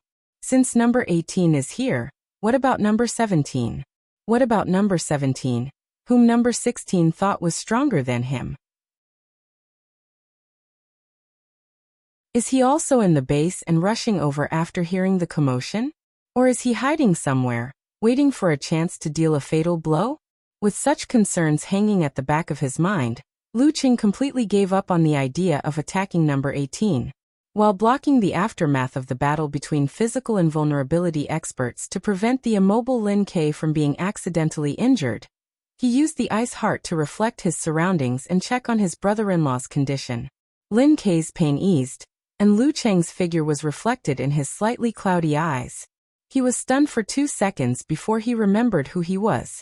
His tense muscles relaxed, and his eyelids drooped, covering that fleeting moment of weakness. When he opened his eyes again, his emotions had returned to normal. 2 sparks of light appeared at the bottom of the dark pool. His dry lips moved with difficulty, and his throat bobbed up and down a few times. However, he couldn't make a sound. From the shape of his mouth, he was clearly saying, Thank you." Lu Cheng felt a lump in his throat. He hurriedly looked for a way to deactivate the various devices. He wasn't proficient in such matters, so he didn't dare to do it right away. He was afraid that he would destroy some important device and cause his brother-in-law's condition to worsen. He glanced at the area facing away from the battlefield and glanced at the researchers who had turned into ice sculptures. With a press of his right hand, an unbreakable ice wall formed beside the metal bed to block the aftermath of the battle between physical and vulnerability experts. With a leap, Lu Cheng pounced to the side of a researcher who seemed to be the leader. With his left palm burning with faint purple flames, he slapped the other party's shoulder. Drip, drip, drip. The ice wall melted. The researcher's face turned green as he trembled. Unfortunately, what awaited him wasn't Yen Yuan, but a simplified army formula. The researcher broke down instantly. He was dragged to the metal bed by Lu Cheng for a consultation. He spilled everything he knew, including the number of one-night stands he had. Pressing and pulling, Lu Cheng quickly deactivated the devices on Lin Ke's body. Just as he was done, he was startled. He turned around and looked at the door. A figure was approaching with a trail of light. Noticing Lu Cheng's gaze, he paused. His blonde hair was parted in the middle, and his pupils were crimson red as if they were burning. He wore a white t-shirt with the number 17 on it and a black jacket. His hands, which were placed in front of him, were surrounded by fiery snakes. They weren't damaged at all. It's the 17th. Lu Cheng felt relieved, but he had more worries. The main laboratory wasn't small, but it wasn't big either. He had to take care of his brother-in-law, who didn't have any defensive abilities. He wouldn't be able to fight to his heart's content. Looking at number 17, he wasn't an easy opponent to deal with. Amidst his thoughts, Lu Cheng quickly made a decision. He leaned back and pressed with his palm, sealing Lin Ke in layers of ice and leaving some breathing holes. This way, as long as Grandpa Ku and Grandma Ku could get rid of number 18 as soon as possible, the impact on brother-in-law would be under control. He had to choose the lesser of two evils. With Lu Cheng's move, number 17 moved as well. He crouched like a leopard on the hunt and pounced. He clenched his fists and placed them beside him, covered in golden red flames. With a push, Lu Cheng also rushed forward, his right fist burning with a faint purple flame, tightly wrapped around it. Under the control of the god above his head, the anger in his heart leaked out little by little, adding fuel to the Lord Emperor's purple flames. Boom! The fists collided, and an explosion sounded. The researchers, who were paralyzed like mud, were sent flying and slammed into the wall. Their bones were broken, and blood spurted from their mouths. It was obvious they wouldn't survive.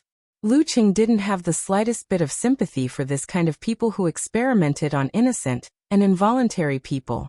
In fact, he even wanted to burn them to the ground. Faint purple and golden red flames splashed, igniting parts of the equipment and activating the smoke alarms. The newest fire extinguishing material scattered. Amidst the smoke and fire, Number 17 and Lu Cheng's fists reverberated at the same time. One retreated with his left shoulder and advanced with his right, bending his elbow and smashing down. The other retracted his right fist and advanced with his left, still covered in purple flames. In an instant, Lu Cheng opened his fist and extended his 5 fingers. His palm firmly held Number 17's elbow. Number 17's elbow suddenly sank. He swung his forearm and used the force to punch. The golden red flames spun and erupted. Just as he was about to move, Lu Cheng's palm on Number 17's elbow suddenly shook, dispersing the force of his opponent's punch. He shook Number 17 a few steps back, and let the purple flames flow over. At the same time, he tilted his head slightly and dodged most of the golden red flames. The remaining flames didn't leave a single burn mark on his face. It was as though he was playing with his cat. Number 17 shook his forearm, and let the purple flames fall to the ground. They softened the ground and left a black mark. Both of them were experts at controlling fire. P.S. Looking for recommendation votes, monthly votes, that you're tuning in to the Echoes of the Heart YouTube channel. Don't forget to subscribe and join us on this journey to catch the most captivating stories.